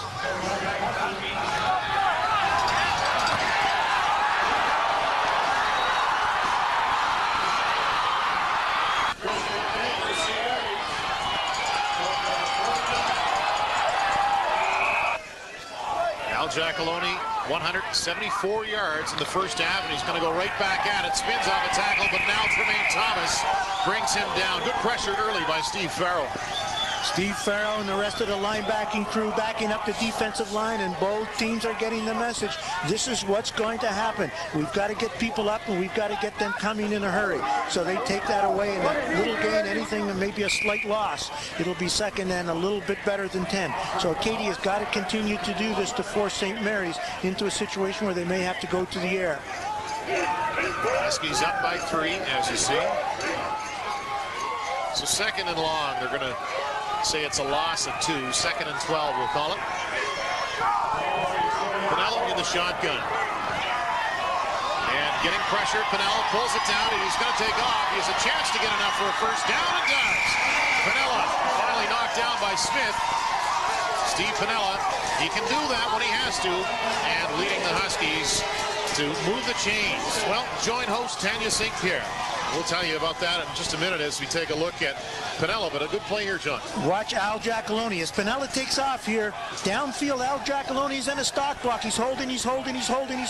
Right there you see him. He held it that long to keep the defender, Smith, off of Pinella, and he was able to pick up a first down. Excellent job by Al Giacaloni, stock blocking downfield. The snow lightening a little bit, it would appear, and Pinella goes to the air and through the arms of Tomiak, who gets a helmet in the back for his trouble from Reed Smith. Well, join Eastlink Magazine host Tanya St. Pierre as Eastlink Television takes its own unique look at the special people and places that make our communities. That's Eastlink Magazine, Sundays and Wednesdays at 7 o'clock. Not a bad idea, John, to go to the air there. No doubt the Axemen perhaps expecting a run on that play, as they've seen so many of them here today. An excellent change-up because, you know, barring anything, go back to your running game, it's there. But you can catch them, and the backer sneaking up as Acadia has to do, really, to take it away. It's a second down from the 47, the fake to Giacaloni, and throwing that away is Pinellas. He had pressure on him. Mako, the closest to the ball, but he was probably 15 yards away from it. Jeff Cummins not happy in the sidelines. Well, what he's pleading his case is that he's pleading offensive pass interference, and the ball was really overthrown high in the air. But what happened was Mako ran into the Acadia player and then kind of held on to him, moved him around so he wouldn't get to the ball. But it was so thrown so high, no one was going to catch it, the defender nor the receiver. So it's really a good non-call. Pinella back to the sidelines, and Danny Lumley on to punt. Gillen and Black are deep for Acadia. Lumley jumps at about his 38, and we know Lumley can run with it. He's going to try for the first down. Knox in pursuit, and he's going to take him down short of the yardage. And the Axemen will take over from about their own 41-yard line. And Blake Neal right there can't believe it because he's saying, my God, kick that ball. You had time after you got away. If you're going to go upfield and make it, and Lumley seemed to slow down a little bit. A tremendous job by Acadia defense to get a hand on him and just pull him down at the last possible second. And that is not a super turnover, but it's a big one for Acadia because they were given and given a little bit, and they would have been in poor field position. And we see a little change in the weather going on here right now. It gusted a little bit. It stopped. There's hardly any snow falling. One wonders if it's now going to start turning towards rain. You do get that feeling, don't you? The temperature going up a little bit. You think it's starting from the 35, the Axemen offense, and they just get a big push from the offensive line. A gain of about 5.5 or 6 for Mike Gillen, who's been such a workhorse here this afternoon for the Axemen. So we see Knight's getting a little bit pesky down there. He's going to have to stay under control. They don't need any penalties here. Gillen getting set to go back to the line. Take a look at that's the play right there, as we saw Tomiak take it from Reed Smith, and that stretches the old spine. We'll have Tomiak with 1 reception here today.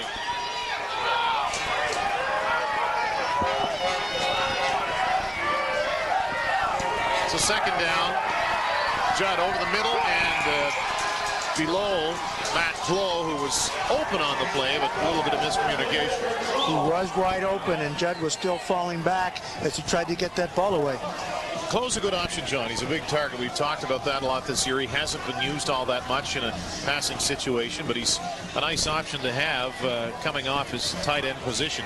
And Judd really has to step in there and throw that with some authority inside. We saw him throwing it outside with some authority, but that one did not have enough stuff on it. So Sharp will punt from about his 35 at the time he lets it go. Nash had a good return last time for the Huskies. And the ball will go near the out-of-bounds line. And a good tackle on the play as the feet taken right out from Curtis Nash by Eric Nielsen, who's quickly downfield for the Acadia Axemen. And this thing's starting to heat up a little bit as words between some of the players. We want to remind you of our next sports broadcast. It's a Rogers feed. We'll be taking from New Brunswick, Halifax Mooseheads, Moncton Wildcats next Friday at 7 o'clock. Be sure to tune in for that one. So a game of field position here in the second half as the Huskies lead at 10-7, 3:03 remaining in the third quarter. And both coaches having to talk to their players to settle them down here, make them realize the largeness of the game and the difficulty in getting upset and taking bad penalties at this time really hurts the team's effort. First and 10 from the 33 to pitch to Giacalone, and he is wrapped up as Tarvez able to turn and get back downfield along with Markin to make the tackle. Sliding in behind the blocking, and it is in a timely fashion because had he gotten some time to get his feet working, we know he can move it upfield. That's a gain of about 2 for Al Giacalone. So right here we see Tarvez come sliding down the line, doing a great job to wrap him up. Tarvez 6 tackles in the first half, and Acadia led the first half. Matt Philbrick with 9 tackles. That's a good number for an entire game. Is number 25, the defensive back for the Axemen, doing a nice job in the first half. Pinella back to the arrow, plenty of time, just dumps it off to Giacalone, and Al Giacalone gets knocked down. It would appear he does have enough for the first down. Derek Smith with the tackle for the Axemen. A very smart play here, running the center draw, allowing that defense to get upfield and get pressure on Pinella. The lineman will hit, restart, then let him go, then sneak in behind. There's Giacalone. You see the lineman in front of him throwing the block on Farrell, getting him downfield, picking up the first down. Good-looking play in offense. Steve Pinella now 5 for 7 this afternoon.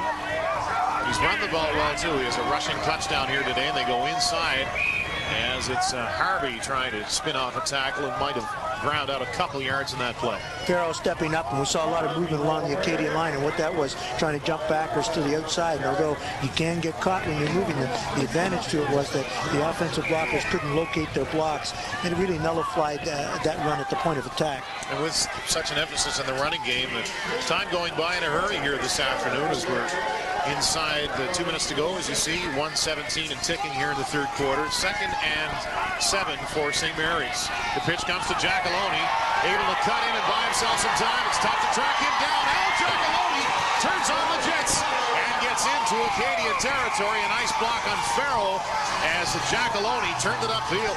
And Tomiuk returning the favor early. We saw Al Giacalone doing it for Pinella, and Tomiuk was able to get a hold of Farrell, and that extended the run by a good 10 or 15 yards. Now Acadia's got everybody up here, and this is the play right here. This tackler has to make the play. He doesn't, and so Giacalone gets to the outfeed. There we see Farrell. Watch the block coming up. Boom, right there by Tomiuk. So a good job there. Good offensive play. The last 2 or 3 by St. Mary's, taking advantage of this defensive set. Giacalone pushed out of bounds by Reed Smith. 1st and 10 from the Acadia 40-yard line. Giacalone now 24 carries for 234 yards, but Mullins this time. Steamroll Smith is all the way inside the 20-yard line, where he is finally brought down by Sean Knox. Wow, he's just rambling, he's jumping, and he's hurdling, he's picking up the yards straight ahead, and he was not going to be taken down. This offense right now is rolling. As we watch the replay here, watch the effort put in here by Mullins. They're jumping once. Now he sees open territory. Boom, takes on Boom. He jumps over him again. He's going, wraps up, almost loses the ball there on the play by Acadia by Sean Knox. He holds on to it, and they're in good position here. 27-yard carry for Mullings, and how about that hole opened up by Eric Ince in the offensive line as they look for some more with Harvey that time on the ground. And Thunder and Lightning may be taking a little while to get going this season, but they're working here in the snow this afternoon. They are, and now the Acadia defense picking up on that play. You see Tarvez Slow getting up off the turf. They've got to really take it to St. Mary's here. Hold them to a field goal if they can. If they put a touchdown on the board here as the quarter winds down, they're going to be very difficult to catch in the fourth. So the ball at the, we say the 10-yard line. It'll be second and about 4. Last play of the third quarter. Giacalone behind his offensive line, and Al Giacalone still on his feet. Touchdown, Huskies. You talk about the job the O-line has done here today, John, and they just wouldn't be denied on that play. They would not, and Al Giacalone, a very, very smart game he's playing today, not only with his feet, but here keeping his body in behind the big men and then surfing, as we call it here, just surfing with them and carrying and pushing, and this is the type of thing you've got to cut them down. You can't stand up, and he's over the goal line. And St. Mary's is on the board at the last play. They'll get to kick the extra point before the quarter ends. There you hear the cannon go off, and a big drive for the Huskies. They started well within their own territory and kept going to the ground, and Giacalone with his first touchdown of the game. And that maroon and white squad fired up here as DeValis comes on for the extra point. Lumley to hold. The extra point is good, and Al Giacalone's touchdown giving the Huskies the 10-point lead after 3 quarters of play. Stay tuned. It should be a good fourth. You're watching the UFC Championship game on Eastlink Television. That last Huskies possession scoring drive, 7 plays for 78 yards. They took 3:01 off the clock, and Al Giacalone saving his best for the last conference game of the season. Puts his team up by 10. 15 minutes to go. If you're going to peak, this is the time to peak in this offense, and that last drive showed us a lot of things. Out of Piniella, out of Mullins, out of Giacalone. DeValis will drive Nielsen back as he slides and takes it upfield. Eric Nielsen. Couple of flags on the play. Nielsen running a long distance to try and get wide, and we'll see what the call is.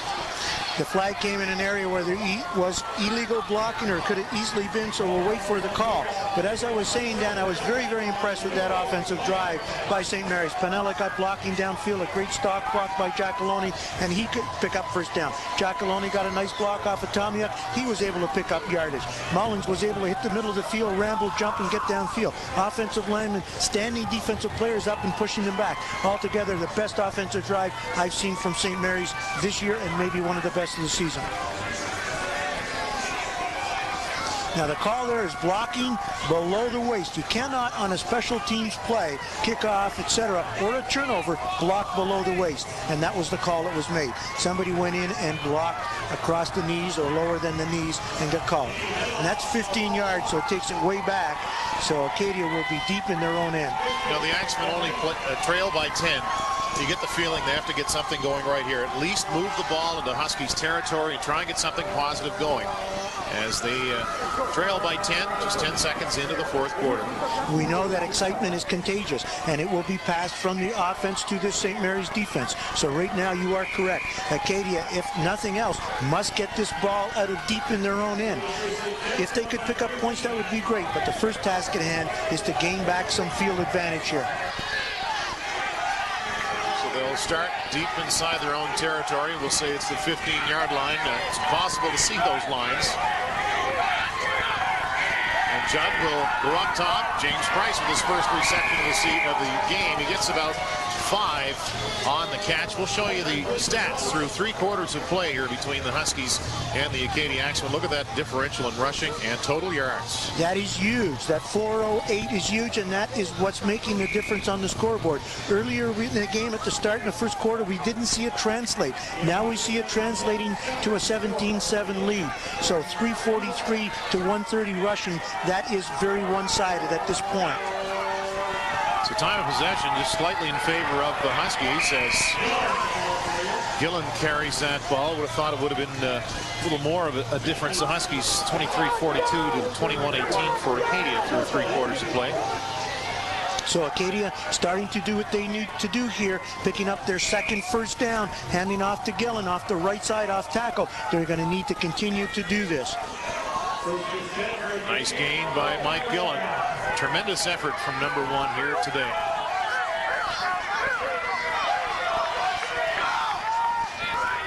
Three receivers to the left for Chris Judd. You see Black at the top of the screen, and it goes in his direction. Mike Black tackled immediately. Nice play by Curtis Nash, and not sure if he even got back to the line of scrimmage on that one. I don't believe he did. It was short is correct. He got up there in a hurry and make sure he took the legs out from underneath him. So what Acadia is trying to do is spread that defense, see if they can get some one-on-one pick-up yards. And here's we'll see Judd throw it out to the side. Black gets hit, and so does Judd, trying to get that ball away. With big number 59 moving in there right away, Tim Burris. Black's first reception of the game. And that'll be second down. They're going to say that he got back to the line of scrimmage. Look at Maxime Lavoie in the foreground there, number 39 for Acadia. He's not on the field now as they're in a passing situation. The Huskies bringing 7 men to the line. Judd out of the gun, and crossing pattern, a nice pass to Black, who stays on his feet. Mike Black all the way out to midfield. Glover's back with a tackle at the Huskies.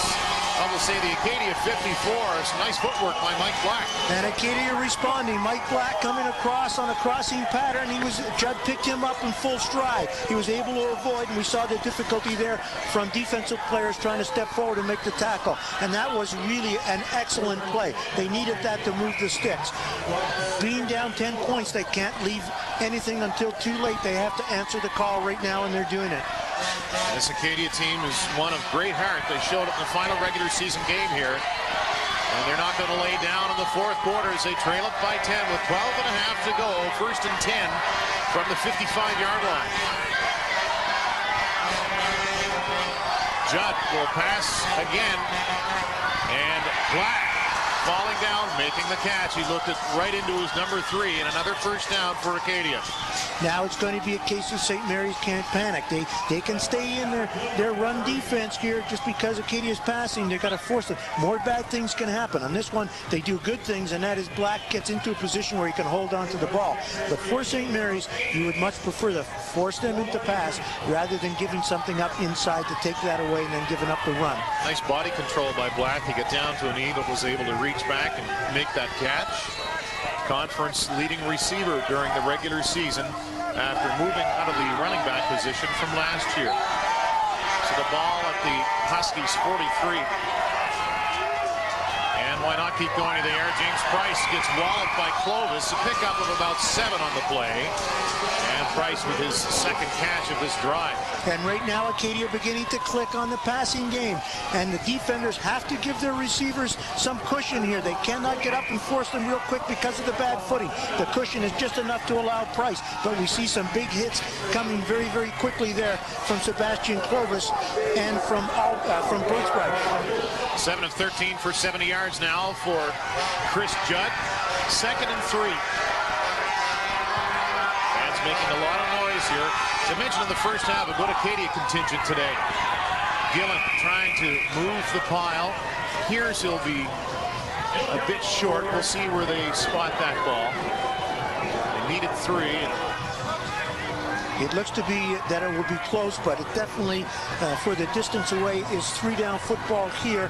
I don't believe you gain a lot by punting away. Perhaps a field goal may be just out of distance. So if they are at all close within a yard or yard and a half, I believe they'll go for it. Well, they've already gone for it on 3rd down today. They're 1 of 1 on 3rd down conversions. That was way back in their first drive in the first quarter, and they're going to try for it again. They need about a yard, John. See what they do. Will Judd keep it? They bring Lavoie back into the game at fullback. Last time they handed off to Lavoie, and there was difficulty in the exchange. We'll see what they do here. Some early movement, flags everywhere. I must say that the movement did come from the defensive line. I didn't see anything on offense. So it could be a defensive offside, and that would give them the yardage they need for a first down plus, and that's the signal from referee Peter Eady. Well, the best 3rd down attempt you making a play like that is the one you don't have to. Sticks are moved. We'll see who the first player to move is. It looked like McDonald, and you see Fox go up over top. It just took one along the line, and that was one of the down linemen inside who made the move, and then Fox standing behind him thought that was it, and he came up over the top. So the ball at the Huskies 29, the Axemen answering after a touchdown by the Huskies with a terrific drive here. Chris Judd, success passing this possession, and too high for Barangi, but it's caught by Price. And they're going to say it's not. They're going to say incomplete. Thought he had it long enough, John. It would have been a circus catch. It would have indeed, and he did do a great job in keeping his eye. These receivers today amaze me. They have turned and they've picked up the ball right away, and it comes off a tip, and he almost makes the catch. Here's we see Judd stepping back, and he can't find somebody open to his right. He turns back to his left, and here the throw is high, and we see the tip by Barangi, and there we see Price coming in and almost making the catch. We were covered up here to see whether or not he hit it he lost it after he hit the ground, but certainly a great attempt. And Barangi's 6'4", used every inch of it there to just get a hand on that. 2nd and 10 for Acadia. Judd finding his groove here in the 4th quarter. He'll look to his right and drills it, intended for Noel over his head. Watson on the coverage for the Huskies, and that'll bring up 3rd down for Acadia. And once again, it was set up that he could go if he wanted to go. He had the blockers out there. So if they're watching from up top, the people scouting on the roof, they will notice this. And watch as he rolls to his right here. Really, there's nobody that's going to hurt him for about 10 yards. Here the throw, a little bit high. Barangi can't climb that ladder and pull it down. Now the pass intended for Barangi, the play before that a bit high as well. So Acadia at least moving the ball downfield when they really had to. They still trail it by 10 with 9.5 to go. So they do need a field goal. Now this could be a fake. We've got to keep our eyes open there. It is a long one. It looks to be about 37 yards long. A difficult one. Turner comes on, his longest this season, 43 yards, but the field conditions, no doubt, not as good right now as they were when he kicked that 43-yarder. Just a low kick along the turf. Nash is going to take it out, so the Axemen won't get a point off of that. And Nash has had a good game this afternoon, able to bring it out to about the 15. And that's a good play because that will automatically gain them the 20, and it will keep the 10-point spread. So they're going to need to have at least 2 scores in order to get ahead. Our Sportsland is one of our favorite shows here on Eastlink Television. Tune in Monday. No doubt they'll talk about this conference championship game. Cecil Wright and Brad McCon are his cohorts. It's our Sportsland Mondays at 8 on Eastlink Television. And one of the problems now is that Acadia is fighting the clock, as we said, in the 4th quarter with a 10-point lead. They needed to do something on that drive. They certainly accomplished a lot field position-wise, but they needed to get points because with less than 9 minutes left and a 10-point spread, they ate up a lot of clock. Yeah, that field goal would have brought it to within a major, and the Huskies are going to try and grind it out as Jack Loney slipped, but is able to get a couple of yards. Let's go down to Peter Rutgazer. A lot of the St. Mary's players very happy with that last touchdown, but the one person who was probably the happiest of the bunch was offensive coordinator Steve Samuri, who was running around, jumping, high-fiving everybody, saying that's Huskies football. The other thing he's been preaching to his players is ball security. That's the phrase he's been using all afternoon long. Ball security, and that's going to be so important here in this 4th quarter. Dan, back to you. And both teams have done a good job of that today, hanging on to the ball. So the Huskies will have a 2nd and about 6. Back to Jackalone. Pinella fell down, and Jackalone shoving Farrow forward as both the last 2 plays from scrimmage for St. Mary's are almost lucky to get that transaction off as Pinella falling in the snow. Well, we'll see a lot of Acadia players up on the line. And yes, you're correct. He's had difficulty all day. We mentioned it earlier. Here, he's going to be close. The difficulty now is if you go for it and don't make it, you've automatically given up field position, whereby you might pick up something if you punt. But they are going to get a measurement, and as I said earlier, this is good. We know it's probably short, but it's going to give both teams an opportunity to see how much short, because there are no lines really showing on the field, other than a few that they're plowing off on a regular basis.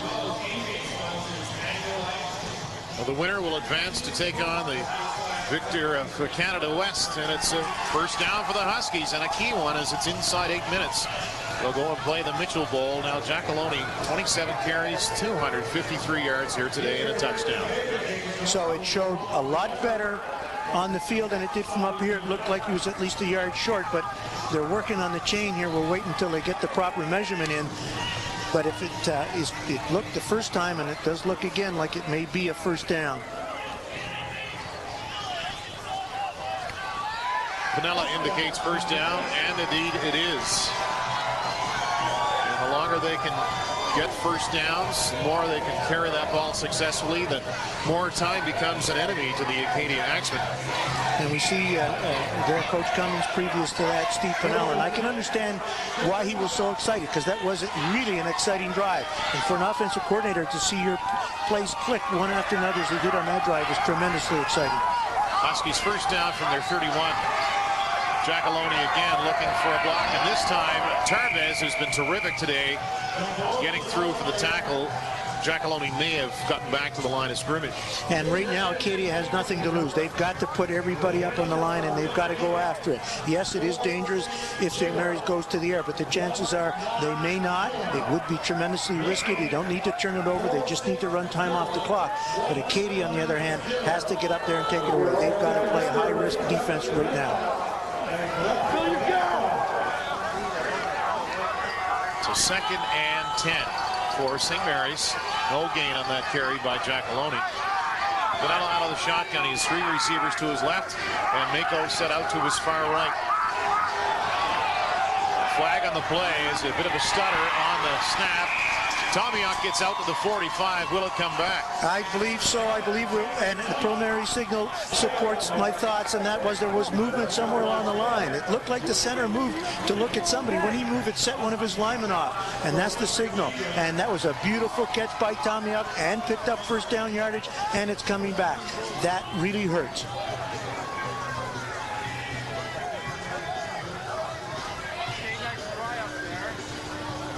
There's the call from Peter Eady. Some movement along the line of scrimmage, definitely threw somewhat off the center turn, and we'll look at the replay here where you see the center turn and then back, and that's what threw another one of the linemen off. McHugh, the center. Phenomenal. 7 completions for 60 yards. He's going to go back up top. And the catch made by Fraser O'Neill is first of the afternoon. It's not. Pardon me. He thought he had it, but he did not. And he's going to put up a stink about that one. Well, I'd like to get the call from the linesman. I don't want to get the call from the downfield judge. He was not in position.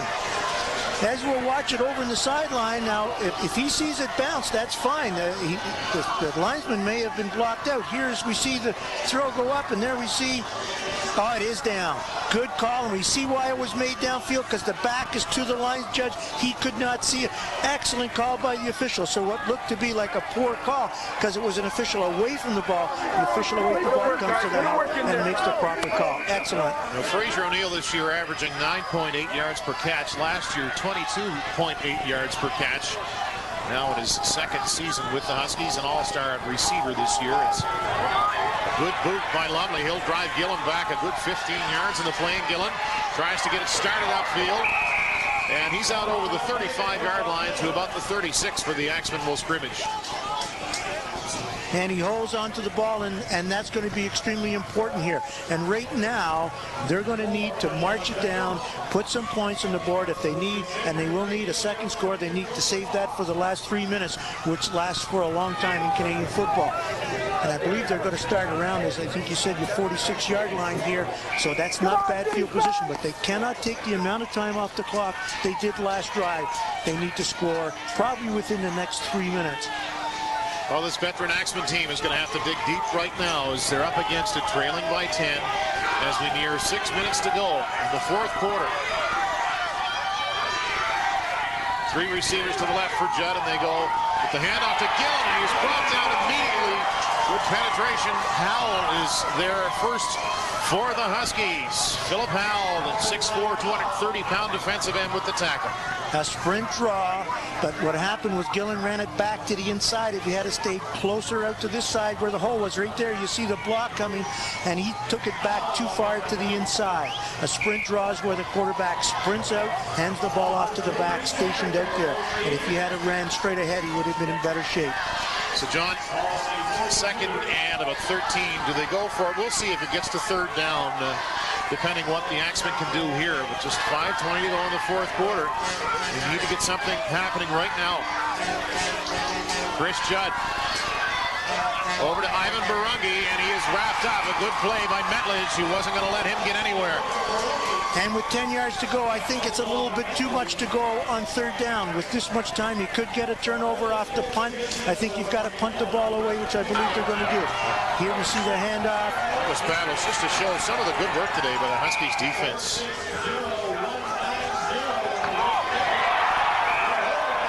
So hit by Burris on Gillen a little earlier.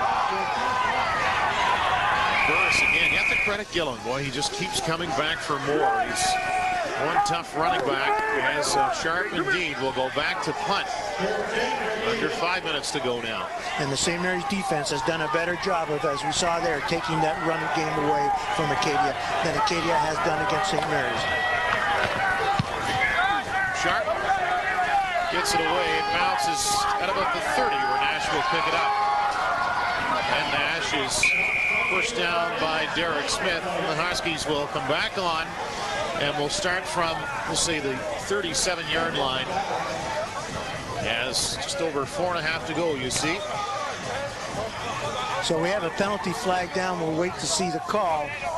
It seemed to come late, and it is an objectionable conduct, and this is going to drive Coach Nell crazy, because he knows it's crucial right now for the players to keep their cool. And this has been a challenge for them all season, taking stupid penalties. It's just, you got to be smart. You've got to keep your mouth shut, and you have to do the job you're supposed to be out there doing, and not take these penalties that now set them back. You can believe that Acadia is going to be coming after this ball and ball hawking, and a turnover here could result in a score. So the Huskies take over at about their 25-yard line. Jack Loney wrapped up right away by Tremaine Thomas, who drops him for a loss of about 4 on the play. And the reason for that is we saw they lined up 8 players on the line, everybody just shooting that gap. And he was through there, right there. You see everybody hitting that gap, and nobody picks him up because they haven't got enough blockers. And he doesn't get picked up inside. He's a big guy to miss. Big number 90, Tremaine Thomas, who's had a solid year this season for Jeff Cummins' Acadia Axemen. So second and long for the Huskies as Pinella takes a look at his play sheet on his wristband. 3:50 and counting here. Jack Loney right to Pinella's left, and the flag's on the play. Looks like it's going to go against the Huskies. Well, a time violation certainly would be a possibility here. The team wants to run as much time off the clock.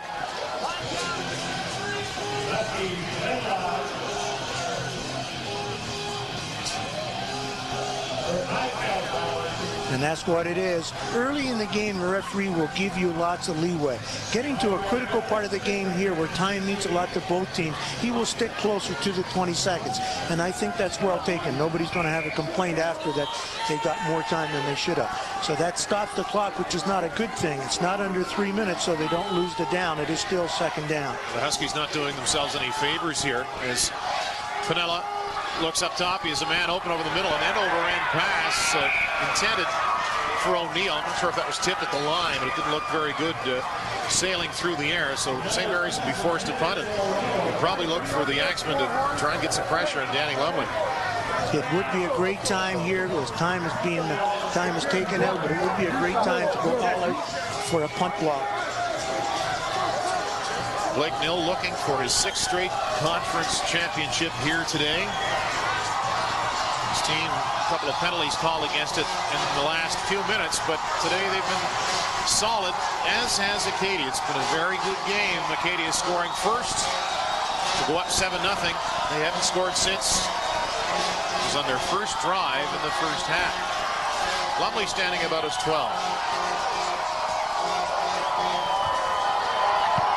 Loney, good kick. Gillen from his 45-yard line. Good pursuit by the Huskies, but Gillen cuts through, and Loney brings him down at the 50-yard line of Acadia. We're going to show you some of the scores from across the nation today as the four conferences are in the middle of their finals. And look at that, Laval leading number 1 Montreal 23-6 in the second quarter. That would be a big upset, as would this one if McMaster was able to hold on. I would consider McMaster beating Laurier and Laval beating Montreal as upsets, although we saw early in the season that Montreal, in winning by 1 point over Laval, had the benefit of a couple of last quarter fumbles inside the 10 by Laval. Well, if Acadia wants to move on to next week, you'd think they'd have to score right here. They start with decent field position. 1st and 10. Chris Judd rolling right. And open and knocked down is Price. A good hit on the play as he separated from the ball. Birthright there for the Huskies. 2nd and 10 as we get a look at it on the replay. And here we see when the handoff's taken, he is getting time. He's got Gillen kept in there to block, and block Fox he did and gets it away. Price going up, but the hit came by Birthright.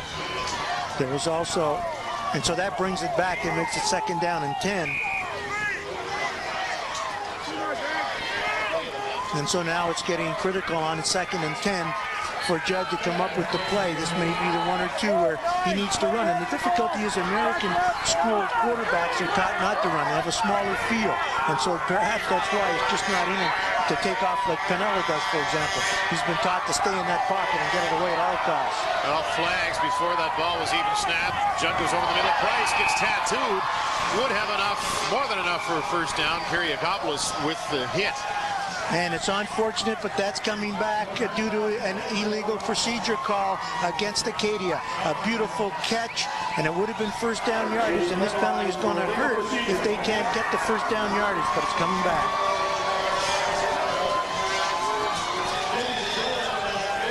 So a penalty here hurting the Axemen for sure. Price has been good today. He's been around the ball when Judd has gone to the air. Judd going to the air a lot more in the second half. His team trying to play catch-up. And with the time running down, we can be sure that this has almost got to be 3-down football. So now it'll be 2nd down and 15.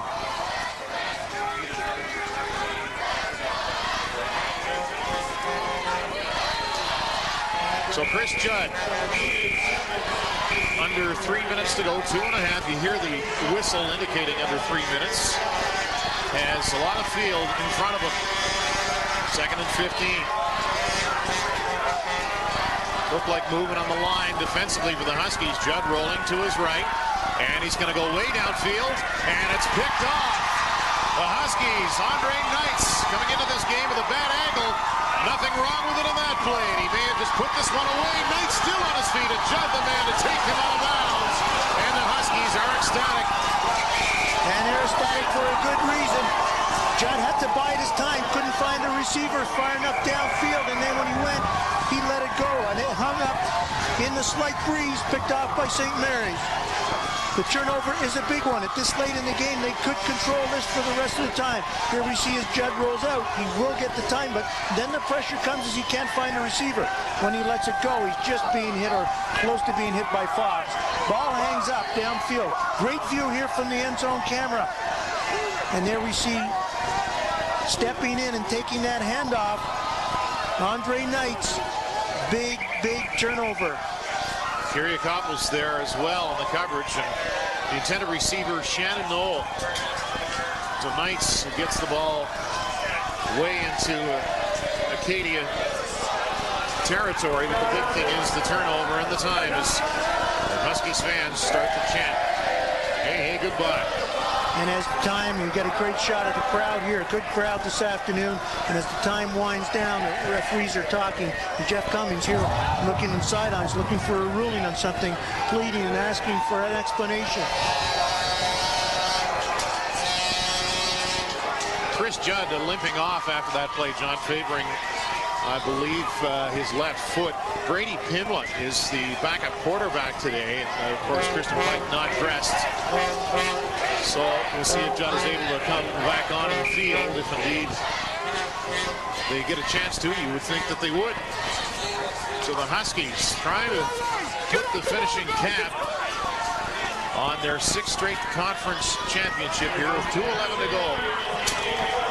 And Al Giacalone up the middle, still on his feet, gets about 8 yards on the carry before he's dropped by Philbrick, who's been very busy today. And we saw the ball come loose late there because they're ball hawking. They know they've got to get it back right away. And one thing I would say, Dan, after that great shot we saw a little bit earlier from the end zone camera, a good opportunity here for me to thank the crew, the people in the truck, and the people on the cameras doing a fantastic job this season. It's been exciting, and we've been able to provide fans at home with some great shots from the camera crew, some great shots coming up from the truck, and a lot of support from everybody. And you'll see those names as the credits roll at the end of the game, as Piniella talking it over with Derek Smith.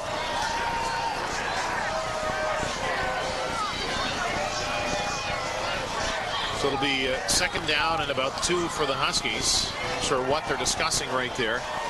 And here's a look at some of the 5th-year players, John. There's a pile of those. There's some of the keys. Of course, Pike, Derek Smith, Matt Sharp. You look at that offensive line. Ellis, Cannon, and Ortman's a rebuilding job for Jeff Cummins to do.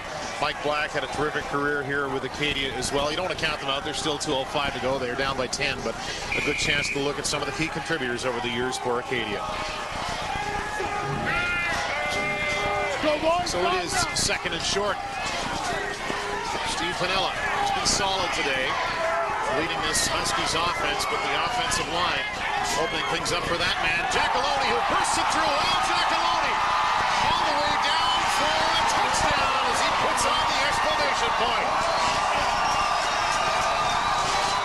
That man is unbelievable. A championship game last year against St. FX, and this year against the Axemen. He's done it again, and as you said, the Christie asterisk, because what he does well here is not only hold on to the ball, but he just turns it on right here. He turns on the speed, doesn't alter his route greatly, keeps those fast feet moving, and gets into the end zone. A huge play and a fantastic play by Al Giacalone. And once again this year, I get to say it, there's no doubt in my mind, he's a player of the game. 301 yards rushing for Al Giacalone, 2 touchdowns on 31 carries. And he's running in, a good 2-3 inches of snow, just able to navigate somehow as the Huskies take what you would think is an unsurmountable lead. And Al Giacalone right up the middle through a big hole, now 24-7. The Huskies put the finishing cap on this championship game. And I know, Dan, that you'd said earlier when we had seen the results of the rushers for the season that we found him and Mullins way back in the pack, and that was a surprise. But if you're going to show up, now's the time to show up. And he does that for his team and for himself. And he's put them into the bowl game out west, the Dunsmore Cup, I believe.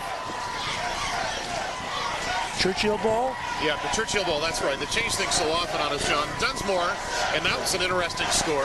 Montreal trailing Laval this afternoon in the 2nd quarter. Still a long ways to go there, but boy, this St. Mary's Acadia rivalry, I think, taking a step up this season. Both teams coming into this game with a win apiece against each other. And the Huskies with the home field advantage. Did that make a difference? I'm not sure, but they certainly made the right adjustments, it would appear, in the week that they had off in order to get things running correctly. The O-line, as I mentioned a couple of times, opening up the holes today for the St. Mary's running attack. And this should prepare them well. Should the weather change, I know it's 10 degrees out west and sunny for their game today, but should it change and go back to what is often the case this time of year, a snowy day, they will be in good shape after getting some practice here today. And if I remember correctly, they went up and played in Ontario in the snow against McMaster a few years ago and did well also. Davalos lets that go along the turf, and Pavlich, who's been quiet in the 2nd half, will carry it out over the 35-yard line. Goes down under a sea of maroon as some pushing and shoving between a couple of players behind the play. And with 132 now left, and as we wind down, I want to mention again how impressed I was. I had a chance last night being in town to take in the Major Junior Hockey League game between Noranda and the Mooseheads, and got a visit down to the control truck. And it was something to behold, because there is certainly a game within a game going on here today. And we're watching one out in the field, and there's another one going down in our control truck. And again, I pass on my congratulations to those folks on what a fantastic job they do. And I really had my eyes open as to all the teamwork that takes place right there. So the Axemen take over with 1:32 to go, and Brady Pimlott in a quarterback. I mentioned that Judd was injured. His first chance to take a snap for the Axemen this year. Gillen is the tailback. Tough for Judd to end on an injured note. Pimlott will go through the air. And just floats one out there short for Black, who put on the brakes, but understandably couldn't keep his feet.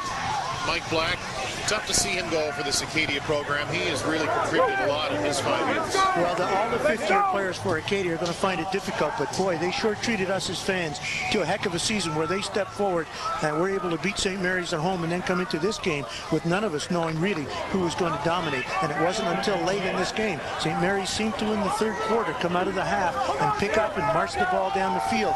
And they seemed to have the offensive power to do that. And we're looking at the results here with a 24-7 score. Second down, Pimlott with plenty of time over the middle and through the yards of Price. I don't think we might call pass interference on Sebastian Clovis. It's coming from way downfield, so whether or not the backs were to the other defenders, but certainly that is the signal that's being given. See Jeff Cummings telling his guys to get in the huddle, keep things moving.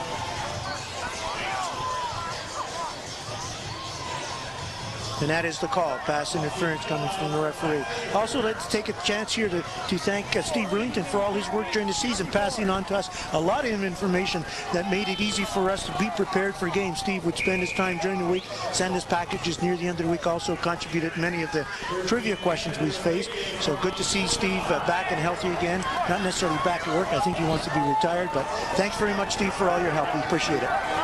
So that'll bring up the first down, that pass interference. And it's going to be from the Acadia 50-yard line. That's where they'll scrimmage with 1:19 to go.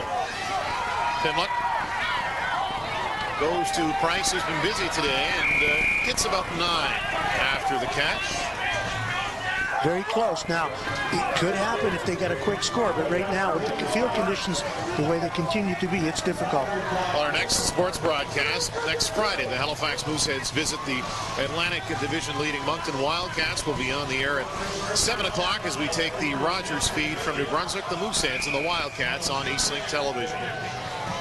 And one of the things I've noticed this year, a lot of the games, all of the games that we covered, very, very few referees calls that I would argue. Very, very few. They've done a great job. And it's always a good time of year to plug for anybody out there been involved in football, just as a spectator or a player wants to get involved in refereeing, get a hold of your minor league, get involved in the program, and let's get some young officials coming up here to support these people we have right now.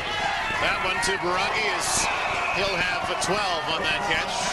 Feet taken out from under him. And Barangi pretty quiet today. Of course, the conditions this afternoon not really, good for the air game for either quarterback as we take a look at it on the replay.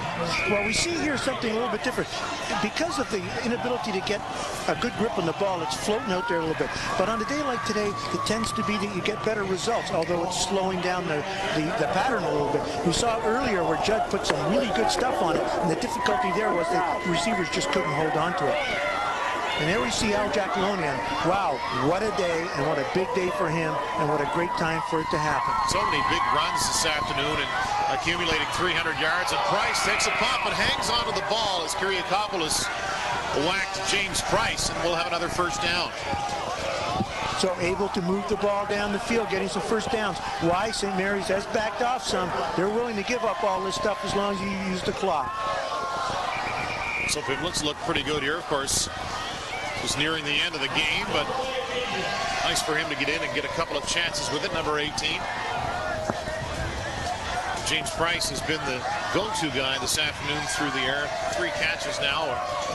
Make that 4 catches for 30 yards. For number 19 is Pimlott will run off and speak with the coaching staff. And as time winds down and I get all my list of thank yous in here, Dan, I don't want to forget you. It's been a fantastic season for me, my second year on the job here, working with you. And Dan, I don't know how you do it. You're a natural. You worked a hockey game last night, as you often do. Then the game on Saturday, a football game. You have the names down, the stats down. You just are great. Thank you very much for a great season. Well, look, thank you. And to be able to have you up here, we know exactly what's going on in the field before I think the referees do or anything else. And we really appreciate your expertise. Boy, the football game goes by so fast, or the season. You look at some of the replays we were showing and highlights during this game. It seems like just yesterday we were opening at Acadia, and 18 degrees and sunny, and not exactly that here today. But and it does. You're involved in it every week, and you're getting prepared for it. And the next thing you know, all the weeks have gone by. Every week means so much, and the Huskies had that extra week off to prepare for this big game against the Axemen. There were questions coming into it. Could the Huskies pull it out as they connect that pass to Noel, who does a good job to try and take it out of bounds. And Blake Nill, you know that he worked hard during that extra week to get his guys focused.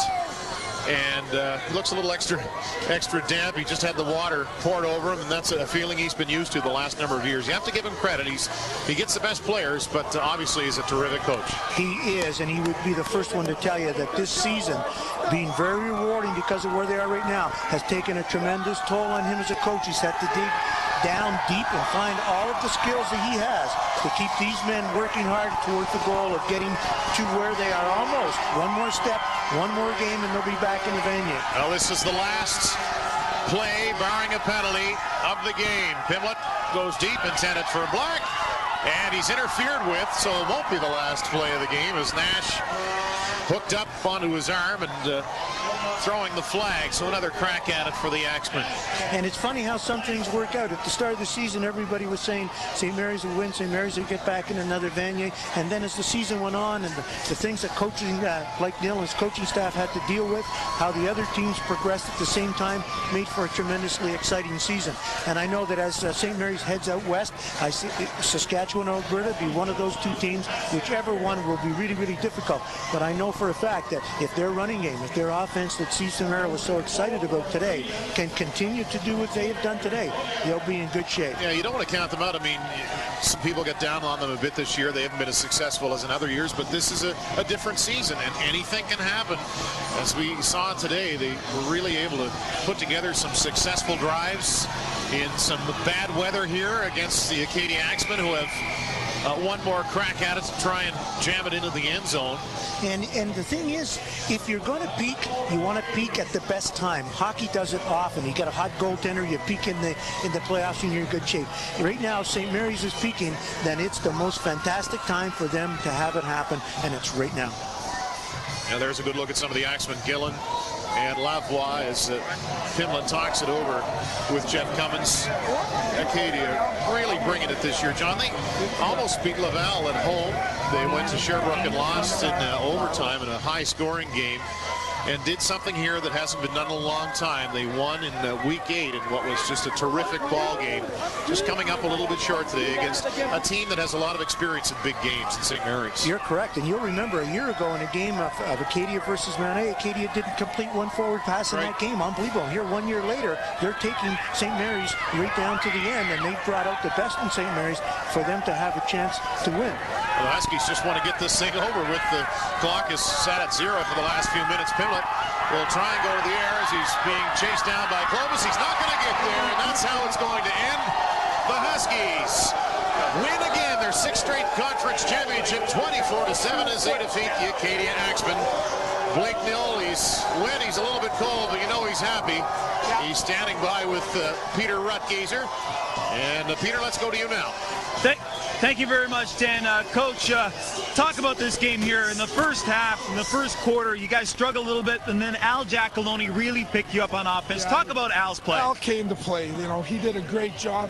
We started off slow on defense, which surprised me a bit, but we were able to come out. I told the guys, you take away the first 5 minutes, I thought we played a great game. You go out west now. Any preference, Saskatchewan, Alberta? No, not now. We just got to get ready to play another football game. Okay, congratulations on the victory. Thanks very much. Okay, so St. Mary's defeats Acadia by a count of 24-7. They move on now to the Mitchell Ball. We'll return with more Atlantic University Sport Football right after this break. So the Huskies put the wraps on their 6th straight conference championship here today with a 24-7 victory over the Acadia Axemen, John. And maybe just a word about the offensive line today by for the Huskies. I was really impressed with the fact that they would get on their people, block them out, get the opening that Jack Loney would need, and then his sure-footedness just took him downfield, and he was just excellent today. He was. We're going to show you now the Eastlink play of the half and then the Eastlink play of the game. As you might imagine, it's going to involve the running game for the St. Mary's Huskies. Look at this play by Mullings, and when he gets wound up, he is tough to stop. And again, the straight ahead, short-footedness, holding onto the ball, wrapping it up. Both teams did a great job, but St. Mary's did a little bit better. And that run really setting up what turns out to be what we're going to call the Eastlink play of the game. Wasn't the flashiest run this afternoon by Al Giacalone, but certainly seemed to put things out of reach. It put the Huskies up by a count of 17-7. And just look at the push he got from the offensive line there. Guys like Cowan and Ince and McHugh were terrific today. He just stays in behind and rides that wave, as we said earlier, not trying to break out, just knowing where it's going to be good. And as you said, they're getting a great push out of that offensive line. So those are your highlights, and that will lead us into the final stats for this afternoon. Total yards, St. Mary's 460 to 243 for the Acadia Axemen. And basically that was the story. Acadia started off with a bang, but really weren't able to score after that. So the Huskies win at 24-7. John, I want to thank you again. Terrific job this year. It went by in a heartbeat, Thank you. we'll be back next season. We're really glad to have Peter Rutgazer along board this year as well. And he has a special guest right now. Peter? Thank you very much, Dan. Al Giacalone wants to celebrate a little bit here. Al, when you saw the weather today, did you have it in your mind coming to the stadium that, hey, I'm going to get a lot of work this afternoon? Yeah, I knew. When I heard the weather forecast at the beginning of the week, I knew it was going to be a big running day, so made sure I was mentally prepared, and it came out, just chugged along, man. It was great. Talk about the play of your offensive line today. They were so fantastic for you. Our offensive line was great, man. You see the push they got off the ball? They were great. I just followed them, made a few cuts, and it just happened. It was great, man. They did a great job. Did you feel that you were picking up the momentum late in that first half? I mean, because I know they scored the early touchdown and you guys kind of sagged. Did you get it back late in the half? Yeah, definitely, man. I think late in the half, I think we had a 6-minute drive. We just controlled the ball and kept pounding away at them and got the victory. So it was great.